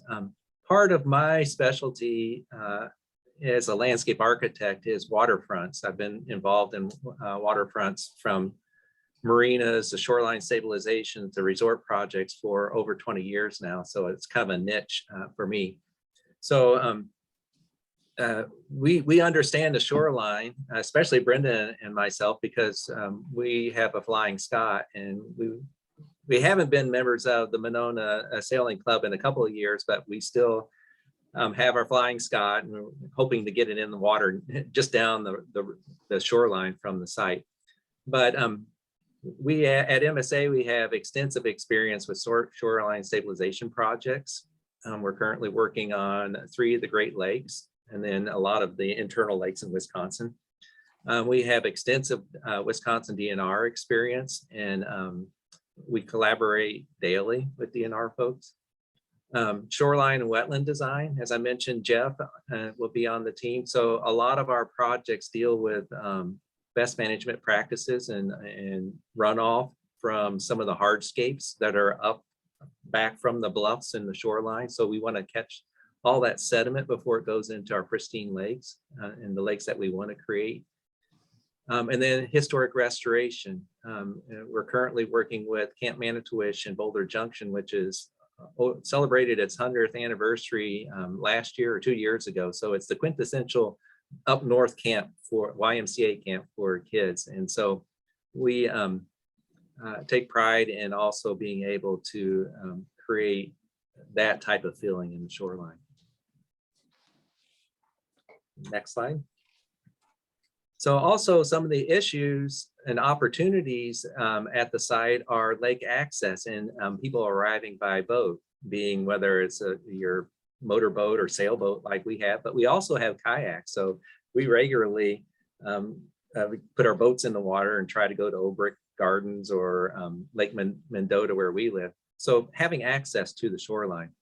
And both of our firms have extensive experience in dealing with shorelines of the upper Midwest, but also providing accessible piers and landings for people that may need those types of facilities. So we have structural engineers in-house that can help us do the loads on the piles and the piers and also the revetment that go on the shoreline. So we have quite an expert team on board to look at your shorelines. Yeah, and you asked about incorporating the opportunities and challenges associated with incorporating the property's Indigenous history. So I've highlighted a few here. So opportunities, the first and I think really critical and important one is this opportunity to build cross-cultural understanding. And another important one is that frequently Indigenous site protection aligns really well with natural resource protection goals and strategies. And I think the idea of the landscape here being a place of respite and contemplation would align really well. So another big opportunity here is working with the Ho-Chunk Nation to document the full history of this landscape, as well as the significance to Indigenous people, and to just work with them to develop strategies to protect these significance. Bill Quackenbush and I have worked together at many different sites, both in Wisconsin and in neighboring states that are important to the Ho-Chunk. And we have a great working relationship, and it's really an opportunity here to bring in members of the Ho-Chunk Nation and people who live in Madison who are Ho-Chunk descendants as advisors, and to hear from them what their ideas are for protecting the site and what their concerns are, as well as thinking about the potential opportunity for acknowledging their living community at this site in some way. And I think finally, there is this potential to celebrate Indigenous history of the landscape and help people in the city of Monona learn about and understand the heritage of the Ho-Chunk Nation. And then challenges. So you'll see, I think oftentimes our best opportunities are also our biggest challenges. And so the significance of this site may be sensitive, and that might really affect the way some uses or stories might be appropriately told or not. The site has not been formally documented. Thanks for the timer. And then back to my number one opportunity of cross-cultural understanding, that's really needed to support decision-making here. And that can be a challenge, and it's one that we're really well prepared to help address. Thank you, Brenda. And I think this is our last slide. So the third part of this question was relationship of the site to its urban surroundings. So again, because we're from Madison, most of us, and we live here and experience this every day. We understand there are some challenges with mobility and multimodal transportation, but it is on metro lines and in the loop bike trail. So it has some pretty good connections that can be strengthened over time. But there's also other types of ways to get to the site because it is a waterfront site. Again, you can boat to it. And in the neighborhoods in Monona and Madison are fairly close to it. So we put some 1 and 2 mile rings on there. So you can see even all the way into Winnequa Park, you're pretty close. A 2 mile walk's not that bad. And so it's definitely something that we take in consideration when we do master plans is multimodal transportation and being able to serve all individuals in the community as best as possible.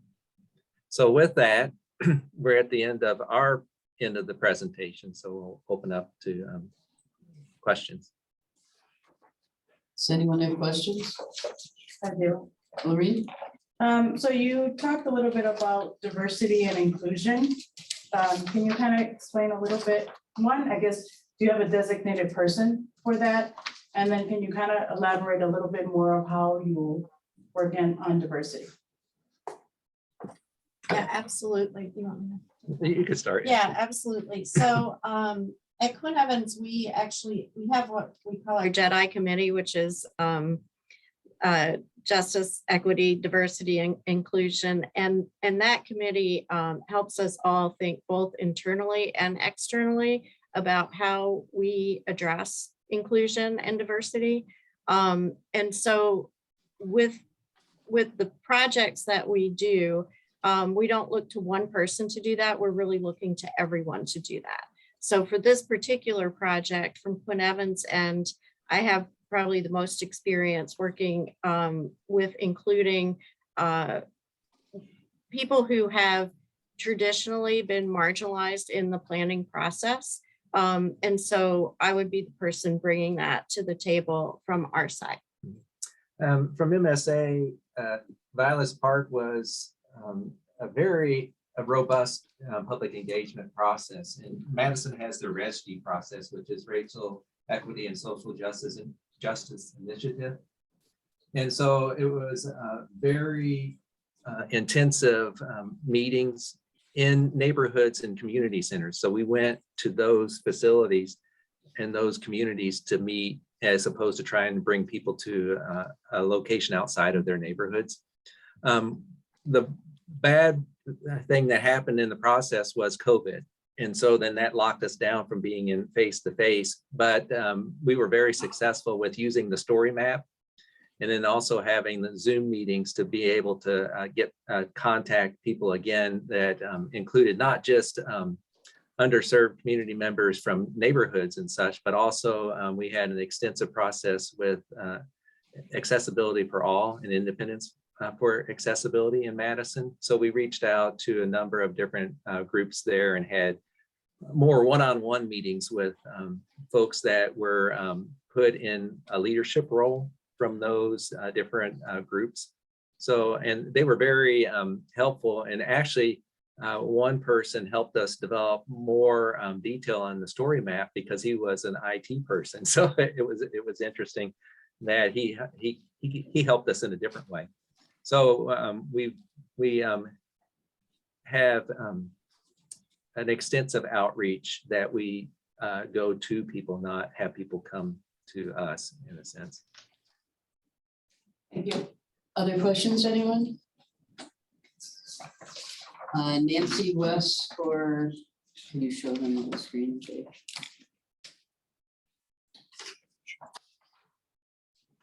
Nancy West or Kyla, do any of you have questions?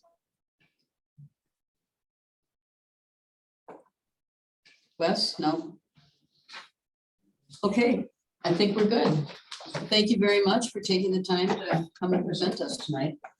Well, thank you. Thank you. Thank you for having us. Have a good night.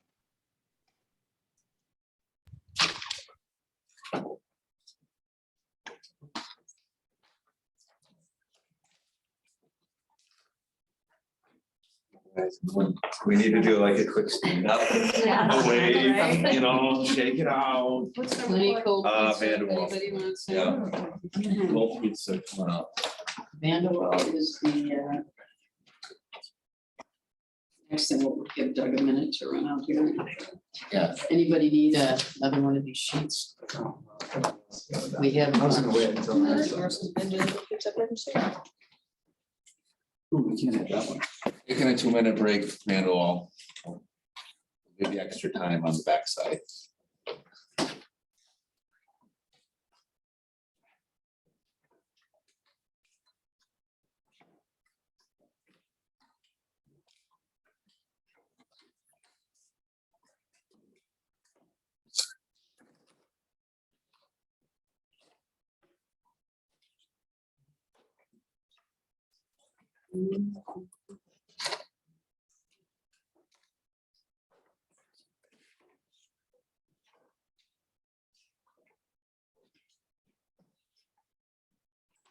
It's the chat. That was like.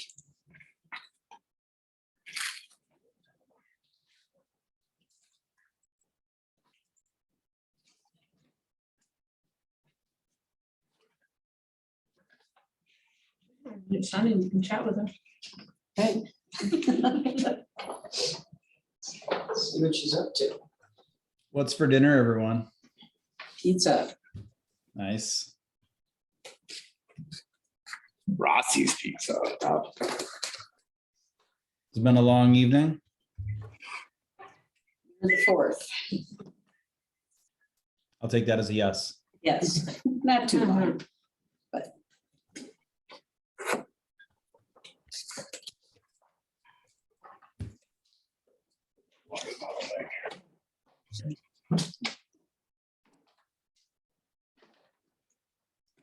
Is everybody back? No dessert? No cookies? Oh, yeah, come on, brownies. I thought about the ones. Did you? Okay, folks, are we set? Yes. This is Vanderwall. Oh, yeah, we're missing. Where are you? All right. Oh, I'm sorry. 1 minute. We're waiting for one more person. Lime soda. I have Pepsi, Dr. Pepper. do. If you're wondering, you can have the next one. I'm just gonna do that before I take those second one and be up till. That is midnight. terrible for you. It is, I know, I never have. It was my high I school. don't drink it until they're there, then. It was like my middle school and high school thing, yeah. Loved it. I'm from college then. Well, Mountain Dew. that and Oh, vodka. yep. Oh, my. Oh, But then it got Tell your ugly. kids that. Help ever. you study also. Well, I don't have a college student, she knows. She knows. There's a reason I don't drink Mountain Dew or. There are vodka. many other drinks now available. Yeah, I know. It was before there was like Red Bull, so that was like the upper and the downer. Well, now there's more than that. Well, yeah, I don't even.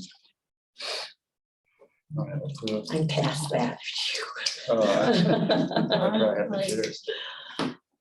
Right in there, huh? It's That's all my public record. That's good. 2 Mountain Dews. Oh, okay. Thank you. You ready for the next presentation is Vanderwall? Take it away. All right.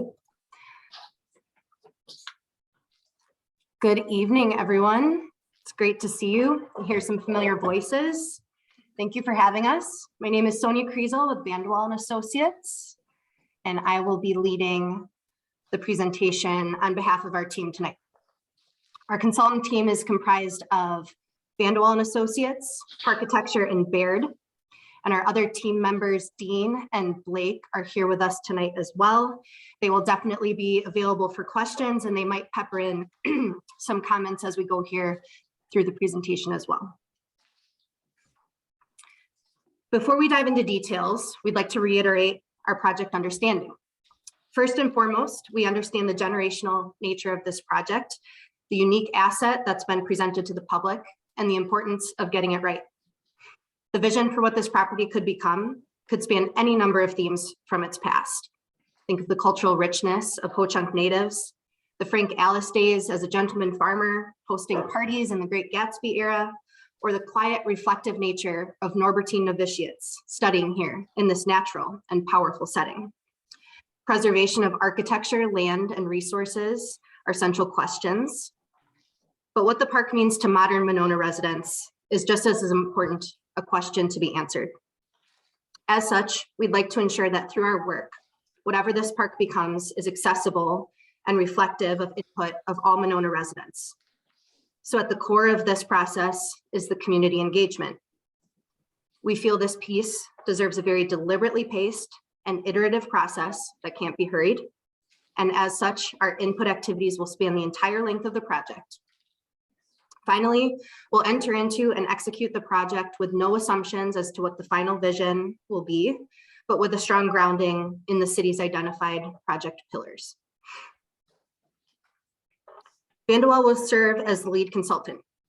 Our firm has extensive experience in places across the Midwest, and we draw on decades of expertise with strengths and commitment to communities, visioning, respectful and focused processes, design of public spaces, creating experiences, and grant writing. We are also as much an implementation firm as we are creative planners and thinkers, so we take pride in actually making things happen. Architecture, a local landscape architecture and engineering firm, will lead our technical site analysis, and they'll work together with us on vision and master planning. Architecture staff have 15 years of Monona-specific experience, as well as Midwest and national work. Their firm's name is borrowed from the strong legacy of nature-based design in the national park system, which focuses on how social interaction can be stimulated through thoughtful layout and creative use of materials. Finally, Baird will provide necessary waterfront engineering expertise to assist in analysis and recommendations for the varied elevations and conditions at the water's edge. We feel that together our team is very well balanced, bringing creative approaches and questions about place and role, concept and theme development, site understanding, and the skill to create physical places that sustain nature and support people and community. The people here tonight will complete the bulk of the project work. In other words, what you see is what you'll get in terms of the big picture and in the daily work. I have a decade's experience in local government leadership, which started with the city of Monona, with special strengths in managing complex projects and communicating with diverse audiences, also with experience in site planning and implementation. And I'll serve as the local, as the day-to-day contact. Dean Proctor is our lead designer, and he brings a 35-year career in architecture, public space, and site design, interpretive planning and design, and these beautiful visual illustrations. Blake Tyson brings 24 years of park planning experience and design with a special skill in blending science and social-based solutions. Behind us is a robust supporting cast of expert planners and designers, and we'll consult with them throughout our work. In addition, we'll capitalize on decades of local connections with state agencies, organizations, and people. In a recent conversation, for example, Ho-Chunk community member and cultural outreach representative, Justice Green, has offered to support our work through cultural guidance to our team on Ho-Chunk matters. I think importantly, our local connections and our personal relationships demand a certain level of accountability and prioritization to this project that another firm might not have. And we have a special sense of personal commitment to see this through. In terms of our phased project approach, after kickoff, we're proposing a simple early deliverable, which we're calling a community engagement framework. We'll utilize this document to identify engagement goals, as well as the geographic breadth of where we want to obtain input from, and we'll fine-tune engagement activities through it. So by completing this early piece, it will help inform the engagement process, and it will also provide a transparent resource so that anyone can see from the very beginning what the step-by-steps will be and understand the basics from day one. You'll see on the slide that the engagement process itself is not an individual phase, but rather it's the focus from start to end of the project. The process will be iterative, so our team's going to solicit input. We're going to inform designs based on that. We're going to receive feedback on those designs and revise again. We'll use our technical site analysis phase together with that input to inform the vision and master plan in phase 4. And then finally, we'll focus on an implementation strategy with actionable items that the city can address immediately. For specific events, we're proposing a set of 7 core activities that are more traditional in nature. They're proven and tested. For example, an open house in a formal setting will allow for easy question and answer formats and could be recorded or streamed live for virtual attendees. Another example are the detailed focus group meetings. These bring together a smaller thematic focus group of stakeholders, and they drill into certain topics. I always find these fun. These small group conversations are very robust and informative. But in addition to these 7 key events, we know that this project demands a high level of creativity, and we want to generate unique input and interest in the project. Therefore, we're proposing 3 pop-up events that are plugged into the schedule. And once the project starts, a full menu of choices will be presented to the steering committee and city staff for their ultimate decision. A few that we've already begun to develop include a kayak tour, a guided walking tour, a children's classroom design activity, or an on-site interactive design charrette. Any of these could be combined with other things to generate interest. For example, potluck in the park, a solstice party, a themed music event, any of these things to generate and draw interest and engage people. This approach presents a great blend of serious, professional strategies combined with accessible, engaging, and simply fun activities. We'd also like to work with your already successful events, such as the Monona Community Festival. We've plugged that in 2 spots already in 2022, if we're able to get underway quickly, obtain input in that phase, and then again in 2023 to get feedback on designs. Besides the events, our communication style will be robust with regular steering committee meetings and communication with stakeholder groups. We'll utilize various techniques as needed, including social media and crowdsourcing apps. Another fun virtual tool that could be used is a drone, utilized as a fly-through, maybe of the structure itself and the site. And we can create a virtual tour that can be shared online and with virtual attendees, those who choose not to attend in person or who aren't able to. Of course, my personal favorite, we'll utilize the radio to communicate with people on WVMO, the voice of Monona. A key principle in the RFP was soliciting diverse engagement. So our supporting cast, the people that we showed on the slide behind us, have extensive experience with these big projects and visioning and input, things like the Oscar Mayer site, the future of that over on the east side of Madison, and the Alliant Energy Center. So we'll utilize that whole team to advise the process and use their best practices. As we intend to seek out diverse and underrepresented populations that reflect a true transect of the Monona community as well as nearby populations. I think to truly be successful, we need to have a bit of a baseline to know what we're looking for, and we want to make sure that we're confirming that with the city when we get started. So what we propose to do is run a simple demographic report at the beginning, again, establish that geographic reach, and then we'll continually refer back to that data as a baseline, as a way to measure our success. Are we getting enough feedback from the groups we're trying to reach, and use that as a continuous feedback tool. In regard to Spanish-speaking populations, we have 2 fluent Spanish speakers in our office, and they're available to provide translation services. And of course, we're aware of the Spanish Immersion Charter School, Nuestro Mundo. We hope to engage directly with this school with engagement opportunities like a classroom design workshop or maybe an on-site field trip. In diverse engagement, accessibility is a key component of inviting groups that might not actively be attending formal meetings of city government. So we'll, like we mentioned before, coordinate with your existing events, Monona Community Festival, the Monona Farmers Market. Those are always great opportunities. And we also know that diverse engagement needs to cover the breadth of both ethnic and cultural groups, but also a variety of age groups. So we're going to want to make sure we reach out to the younger age cohorts and those that are not as young through the schools, through Nuestro Mundo, through the high school, and get that diverse input from age groups as well.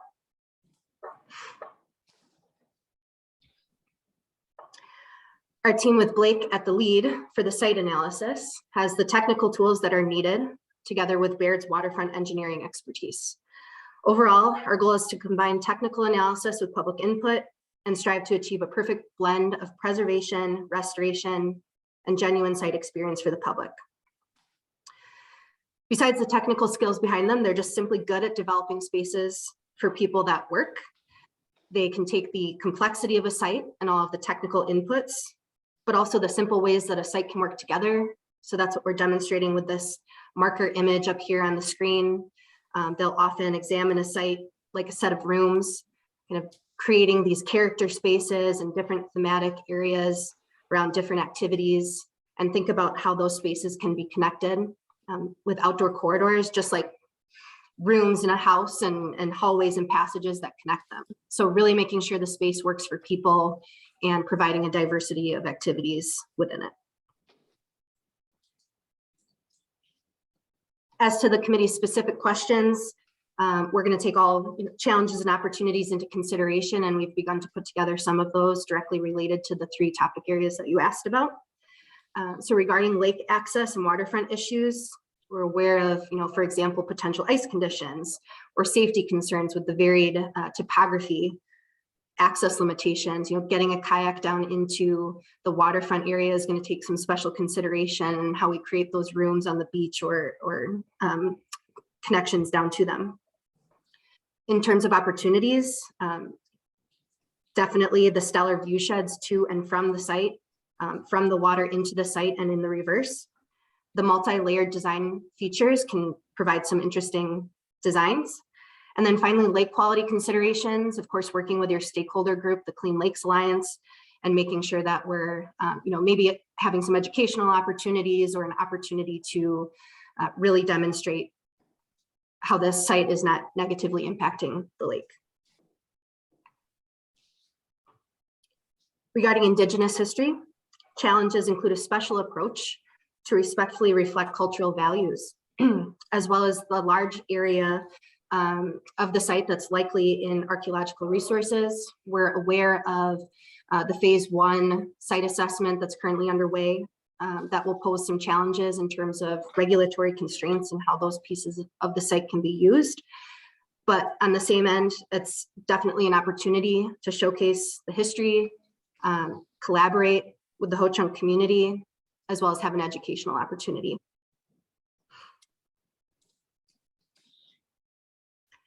Regarding the urban context, challenges include traffic noise access into this site from the busy Monona Drive.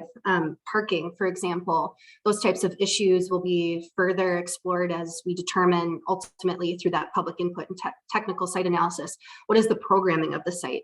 How much parking might be needed? So these are some of the challenges as site plans are developed that we'll look into.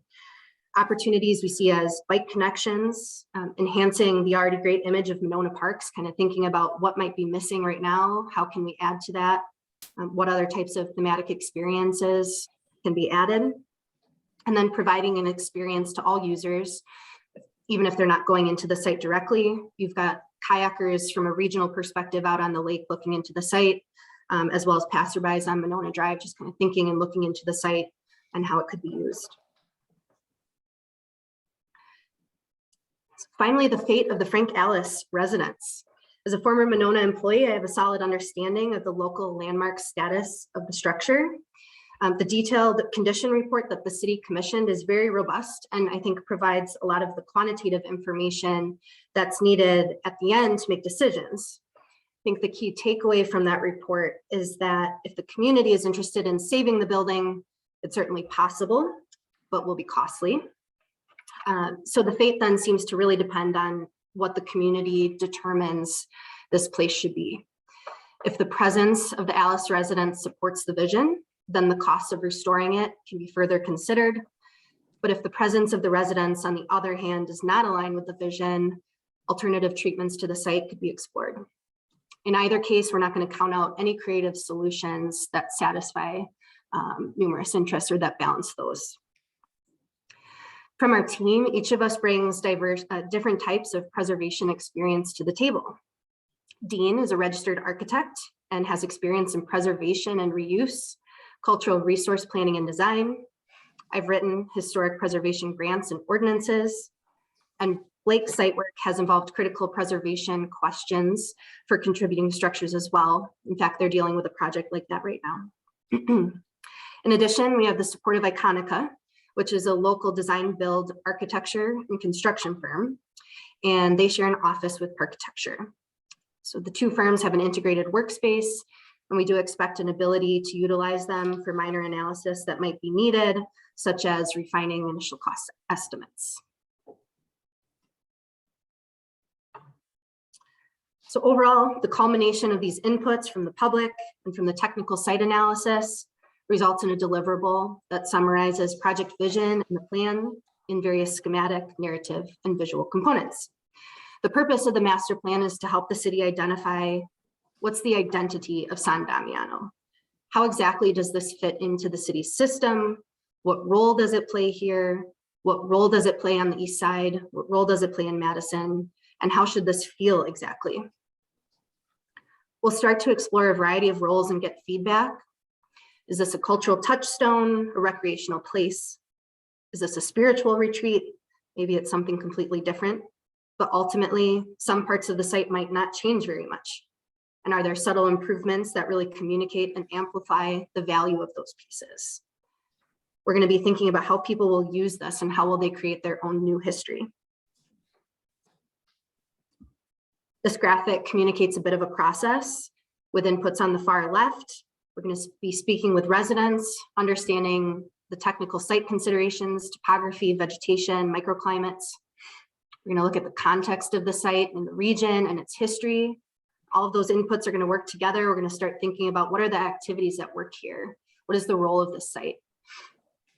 That'll start getting translated into site-specific designs. We talked about Parkitecture's ability to kind of create these character zones and understand how the different pieces of the site can work together.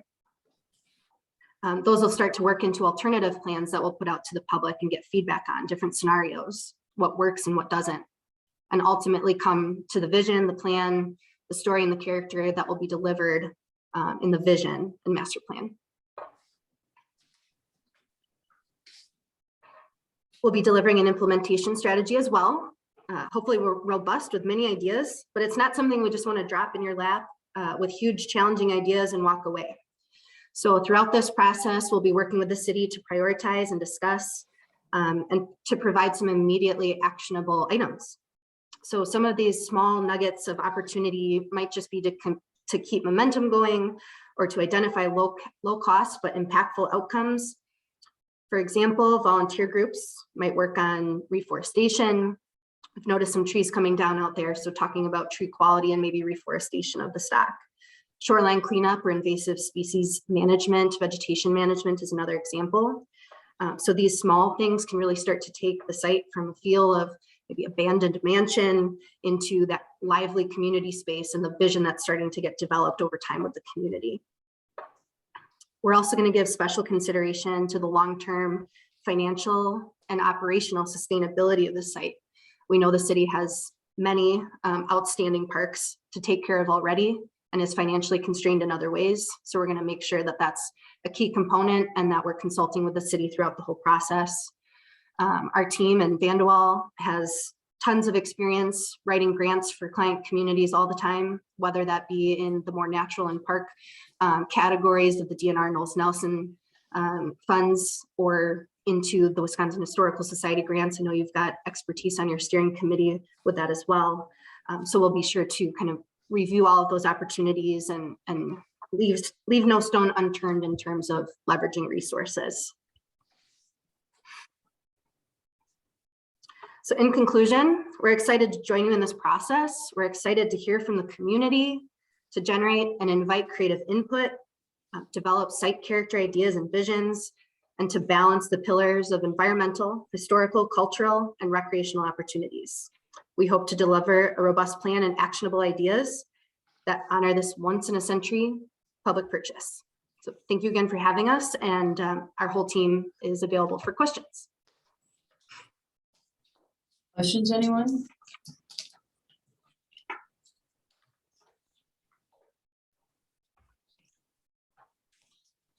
Iowa West, Nancy, any questions? No. I have one. Would you be providing any, in terms of communication to get the word out about events and that kind of thing? Do you provide, light language for anything like flyers or email blasts or whatever? Definitely. Yeah, I think we would anticipate being the ones responsible for preparing all of that communication material. Can provide content for websites, flyers, email blasts, newsletters, radio spots. On occasion, we'd be asking and working with the city on distributing that information. But I think through online channels, there's an ability to get those out quickly and to a breadth of people as well. But we would be providing all of that content as needed. And one of the supporting cast on the slide was Susan Hansen, who's a graphic designer and a lot of experience in marketing and is very good at just what you asked for.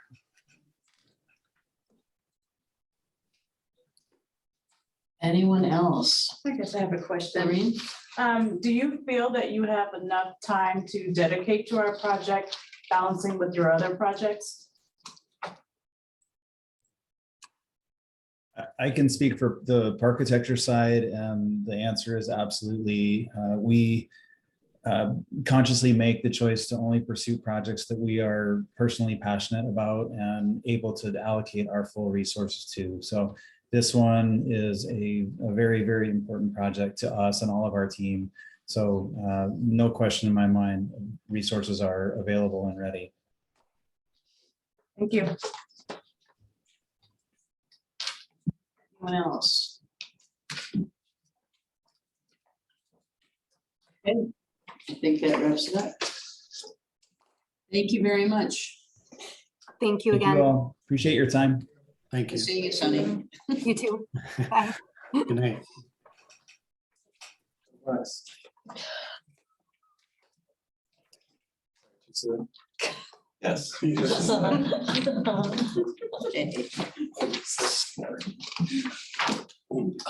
There's no shoes. Okay, we need to, I need to read this thing, and then we're gonna go into closed session, so I think anyone who's not on the committee will have to leave, or we will, okay, is that Doug can stay if he wants to. So So that's all that's watching right now. Yes. Okay. I'll just stop recording once you. Okay. Next, convene and close session under Wisconsin statute section 19.85, paren 1, deliberating or negotiating the purchasing of public properties, the investing of public funds, or conducting other specified public business whenever competitive or bargaining reasons require a closed session. And this concerns recommendation of proposal for San Damiano vision and conceptual plan process. Is there a motion to go into closed session? So Will the clerk please call the roll for that? Staff. Mayor O'Connor, Aye. Committee Member Holmquist, Committee Member Gorman, Aye. Committee Member Kitzlar. I don't vote. I'll add Committee Member Gage, Aye. Alderwood, I, Committee Member Slack. Aye. Three other people. Committee Member Moore. Committee Member Beard. Just raise your hand. Committee Member Mosman Block. Yes. Okay, all Okay, right, we are in closed session. so Maybe just pause it so that you can then pick it up at the end. Hey, we are reconvening in open session under Wisconsin statute section 19.85, paren 2. Next, item D, discussion recommendation of proposal for San Damiano vision and conceptual plan process. Is there a motion? I would move that we Hiring someone. recommend approval or hiring of MSA. Is there a second? Is there any further discussion? Would the clerk please call the roll? Or the staff person. Committee Member Holmquist. Say aye. Yeah, sure. Aye. Committee Member Gorman. Aye. Committee Member, no, you can't. Committee Member Gage, Aye. Alderwood, Aye. Committee Member Slack, Aye. Committee Member Mosman Block, Aye. Committee Member Beard. Aye. I'm calling you committee member because you're representing the Friends and not an alder, so Committee Member Moore Oh, / Alder Moore. Hi. it's not a personal slight. Yes. Okay, motion passes. We will be telling MSA that we got the contract. Pending council approval. Pending council approval. That is true. And when will that be? June 6th and June 20th. will be Yes. The 2 readings at city council too. Assuming the city attorney has the contract done and that they, So then would that be a July 1 start date? June 6th and the 20th. I think we talked about August in the RFP, but We would like to start as a kickoff earlier, yeah. okay. Maybe that last week in June and Yeah, if they could With this make an committee. appearance at the festival, it would be amazing. Yeah. And Jake has many beer gardens scheduled.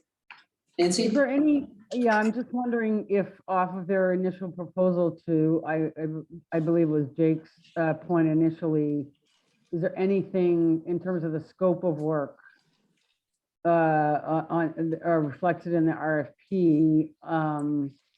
I'm just wondering if there's anything in the exact scope of work before we get to signing a contract that we think would be advantageous to tweak, to discuss with them before a contract is signed. Not that I want to hold up the process, I'm just raising the fact that everybody had a little bit different in terms of community engagement strategies, and we like some things offered by some other people. Like the school engagement? I would caution that because the request for proposal was like a one shot for everyone. And so as you go to negotiate, and I would just say as staff, I'm comfortable with what they presented in their request for proposal, in their response to the RFP. But we could still talk to them about engaging schools and. Oh, correct. Yeah. As far as community, yes, as far as that during the approval process about starting to look at a plan, absolutely. Okay, that's all yeah. I just know I always like to nail down my scope of work before I sign a contract. Yeah. So, just saying. One of the other pieces, just to put it out there, to have a conversation with them and also the steering committee. I mean, I think there's gonna be a lot of formal engagement events and also informal engagement events. And I'm thinking like the things that the Friends are doing, whether it's the Wednesday walking tour of the property or whatnot. I mean, those are informal, and how do we combine those and engage, you know, send that feedback on what's the appropriate way? Is there a link that they would provide as a firm that we could use for those informal opportunities to make sure that, you know, that feedback is directly going to them? I mean, certainly any emails that we get as a Friends group, we pass on, we will pass on, but you know, that's a conversation, I think, and probably during the goal setting piece of it. But I just wanted to mention that now too, Oh, that's a something good that's been idea. on my mind. Yeah, we'll have that initial meeting with them to, I assume, iron out a lot of this kind of thing, but definitely make, you know, as you think of things, make a note of them. And, so we can bring them up. Congratulations, everybody. Yeah, this. Yeah. Thank you. This went pretty smoothly. Took a lot less time than I thought. it Yeah, would. one of our big checks off of what the Exactly. steering committee was, what our tasks were. And what we've been saying, what we were gonna be doing for the last year, so it's good to have something decided on. Okay, is there anything to report on activities at San Damiano? Andy, do you have anything to report to the board? I mean, Wednesday walks have been extremely popular. Jake is doing a great job of providing guidance and a tour. And as we would all guess, people are very interested about the inside of the house. And so there's been a lot of interest in that. The Friends are continuing to fundraise for the maintenance and also still continuing for the purchase of the property. And I think we're kind of moving in a different phase as far as that. So we had the master plan kind of check mark. Now we're kind of moving. But yeah, we're looking for more engagement events. We hope to do a larger event in the fall. Working with the Ho Chunk, the 2 new garden beds have native corn. And we're hoping to do a fall harvest festival in conjunction with them, and obviously Parks and Rec too. The birding event last Saturday went really well. There was about a dozen people there, which was exactly what they had hoped, because it started at 7 or 7:30. 7:30, yeah. But it was a good engagement opportunity. Trying to think what else. And then, you know, looking long-term, we're looking at doing kind of a fundraising event next summer or fall. That's on the property, more of a dinner fundraising, bigger soiree, if you will. So I know I'm missing something because there's a lot going on, and we're, you know, continuing to refine our communications. We have a lot of volunteers that we're trying to get kind of up to speed and to build our various apparatus, but we're doing a lot of good work. I don't know, Nancy, Wes, if you have anything to add on that end of things, but we're really excited. You know who doesn't have a parade entry? Friends of San Diego, yeah. Just saying. Interesting, yeah. Good point. thought about- Someone with a stroller could do that. Yeah. The I Wednesday walk. actually was thinking about the parade entry idea myself within the last few days and thought, oh, maybe we should have done something, but I'm not sure what that something would be. Put your name here. Show up and I'll get you on the road. Yeah. We have been taking pre-reservation for the Wednesday walks, and we limit it to 10 per date. Those, after a kind of a blitzkrieg of marketing between the Friends of and Park and Rec, all filled out for the next 4 more weeks. And so we did add an additional 10 spots. And then myself and whoever the special guest will be each week, we'll split up. One group will go outside, one group will go inside. What we've kind of learned is 10 is a pretty good manageable number to do a tour of the house and get out of there with enough time to kind of tour the property and still end up. So you'll do 2 groups of 10. 2 groups of 10 from 12 to 1. And then we did have a tree in the southwest corner near the Grossman property that was right at the end. It was kind of a half dead oak. And so we got that down, if anyone's seen crews up there today. Just to check off one little area. So as far as maintenance operations from our side, it will be pretty quiet for the rest of the summer.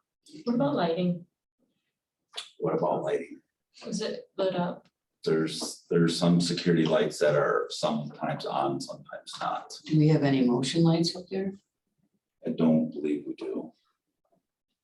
Another question I have for you that somebody brought up, they're in a wheelchair and they were trying to get to the back of the property and there's not really a nice conducive way. I know like we're not gonna pour any concrete, but is there a way to do like a mulch path or anything like along the side of it or? Mulch is not considered ADA. Okay, I mean, No. I told him I would bring it up Yeah. because, you know, he's been trying to get back there and he lives kind of down the street, but he can only get to the front of the house at this point. And the other thing, the photography school, students from the high school were on the property. So they went around and Greg Black, who is our volunteer photographer, caught up with them and chatted with them and took pictures and stuff. So, yeah, so it was kind of a neat little off the cuff. Prom pictures were happening on the Oh, property yeah. this spring, and our first unofficial wedding reception event was held on Saturday. Unofficial, unpermitted. We're not Yeah. permitting any private rentals of any portion of the park or house, but there was a wedding ceremony and small reception on Saturday. Seemed beautiful, and they cleaned up very nice after themselves, so. Yeah, we decided at least for this year, we're just gonna keep it to the Friends activities and park department activities till we know. Have a better idea of the flow of things and whatever. We do hope to do some beer gardens or some adaptation of a beer garden, maybe like a wine garden or something. Jake, to just go back to the lighting piece, because I've had several people bring that up too. Just concerned because it's, I mean, this time of year, obviously when it's late, it's a little different, but I have had several people say that it, you know, it's so pitch dark on the property because there's at night that it represents a security issue, not just for the house. And several people, I'm gonna just toss it out there and then I'm gonna let it go. You know, several people have suggested maybe even using, you know, relatively inexpensive like solar, you know, ballards along the drive or something, you know, even if it was, or something like that, just to provide a little bit of light back there. I don't know, just something I think worth. Let me mess around with it late at night and we'll come up with something that will make it better than what it is right now. Yeah. I know we bought for like $15 a piece at Menards or 10 or something, some battery operated motion sensors. Budget amendment for the park. Well, how much do they think it costs? Like 10 of them. I think 10 of them for the house aren't gonna be that expensive, but we use ARPA money. But I mean, that would be a cheap if attach them to the house. And ours, we've had them for about 3 years and we haven't changed the batteries or anything. We got money for that. I think we can afford $150. Anyway, it's just a suggestion, because I think it would be good to have some motion lights near the doors and, you know. I think lights on in the house all the time. Well, that doesn't help anyone outside. That just lights up where you can sneak in. Anyway, I think the next meeting, it sounds like we'll have an organizational meeting with Yeah, so. MSA, right? Is that the? Our next meeting technically is beginning of June. Right? But I don't, in 2 weeks from now, I don't know if we're gonna have anything we need to have a meeting about. I would like to potentially just get on a scheduled series now for the rest of the summer, because I know everyone's schedule is busy. Not everyone's gonna be able to make whatever meeting date we pick. But if we were assuming that we're getting approval on June 20th, we could meet that week or the following week, and just maybe that becomes our standard meeting day, you know, of the month, etc. Because we'll have one kickoff meeting with a consulting firm, and then we'll kind of push forward with some engagement, you know, opinion, and then get to another one probably within a month's time. So I think a month's. So do you think the kickoff meeting would be the next meeting we do the kickoff meeting? I think yeah. I don't know if we have Yes, anything else I to think, discuss. I mean, I think if you're wanting to try to get some engagement in July out of the firm with this committee, then I think we need to let them know that before fourth week of June. So ours otherwise scheduled regular meetings are always the first Tuesday. So are you That's suggesting? what we said, yeah, but we've only had one. I think we could change them if we wanted to, or two, or. Because of the goals get to festival kind of talked about. If we want to get them at the festival. Can we do the 4th Tuesday? 4th Tuesday CDA. Yeah, maybe. 4th Wednesday? Third Tuesday, not a Thursday. It's 3rd Tuesday's Not library Thursday. board, but that doesn't Okay. affect any of us, does it? That's the 21st is what we're talking about, June 21st, Yeah. That would be at this Thursday. 5:45 time. If that works for MSA, you'll have to talk to them. 3rd Tuesday? They'll be virtual, so it'll be fine. Yeah, Can we just round it to like? 6 I o'clock just, instead and of that, I'm 5:45? trying to set up meetings for the administrator search, and that's one of the days. It's one of the days. I contacted the committee about if they could do one or the other day. Now, maybe that the other day works better. We can do virtual too, that one, if it makes sense for the committee, we don't need this room. We can- No, I'm talking about, I'm not gonna be here because I'm Right. chairing that committee and Doug is on it also, so, Oh, we don't need you guys. yeah. Just kidding. Anyway. I should be getting some responses about that soon, but why don't we tentatively say that? We will assume that we will get a final approval from council on the 20th, and then we would like to have a kickoff meeting on the 21st. I will relay that information to MSA at 6 o'clock. Okay. And with the intent of having some exposure or engagement at the 4th of July festival for a first community Okay. engagement. Sounds good. I was gonna say you can be at the first meeting to present. Council meeting. Oh, the council meeting, right, they should be Or we on the just gonna do a 6th. couple. Yeah. I think, yeah, they should be. If they could do like maybe a little 10-minute thing about what they're gonna be doing.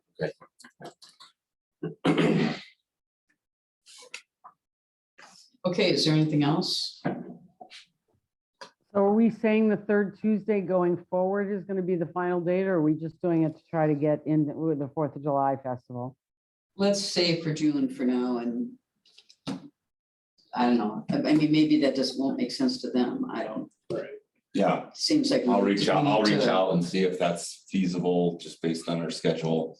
And if kind of like, based on what their proposal is, if that makes sense, like a monthly check-in between committee meetings, because there may be times where we just need to meet without MSA too. Right, yeah, As well, to go over requests, et cetera, where we're at.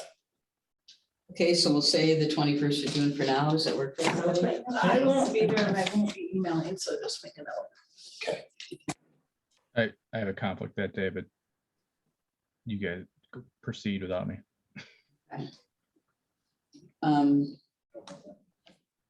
You two weren't there.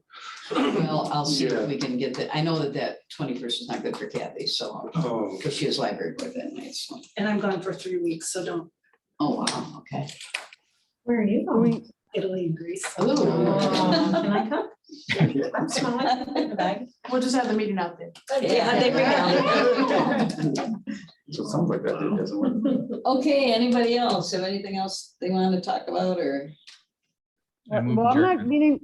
I'm not meaning to throw a wrench into this, but if a lot of people are going to be gone for the 21st, and I don't know, I mean, maybe. I think it's just- 2 will. Just 2. Okay. Well, I know I won't be here either, so make it. Oh, you won't, okay. So Maybe but- we better but- think.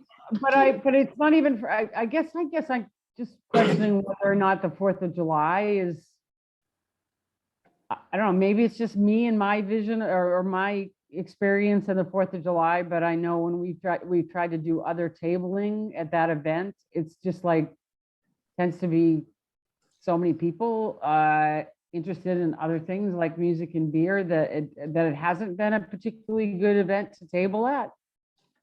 It just And I seems just like we ought to wonder have if some we're- presence there. yeah. I think so. I think Can't so. pass it up. Or more or less, like, I just don't think we should close the door on that, give them the opportunity to say yes or no of whether it would work, I think is my take on Because it. they may be going up to people and talking to them, not just waiting for people to come to their table. I don't know how they handle it necessarily. Maybe the friends could consider doing a table regardless, and they could piggyback on it or something.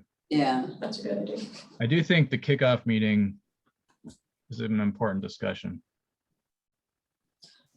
well, you want us to look for another date How for about we that? put a doodle poll together Let's- after a conversation with MSA and ask them for the Yeah, when recommendation they're on available. what's realistic and with the intent of trying to have some engagement through the rest of the summer, maybe earlier than what we had Yeah. anticipated in the RFP. And maybe if the friends could have a table at the Yeah. festival, at least during the morning of the Okay. 4th, there's something that people can stop by and if MSA had some ideas of how we could engage with people that Yeah. day, they may not have to be there, but. Okay, so we'll do the Google poll. All right, so we'll look for that poll, and if there's nothing else, is there a motion to adjourn? I will move to adjourn. I'll second. All in favor? Aye. We are adjourned. Thank you all. Night all, thank you. Good night. I actually thought we were like,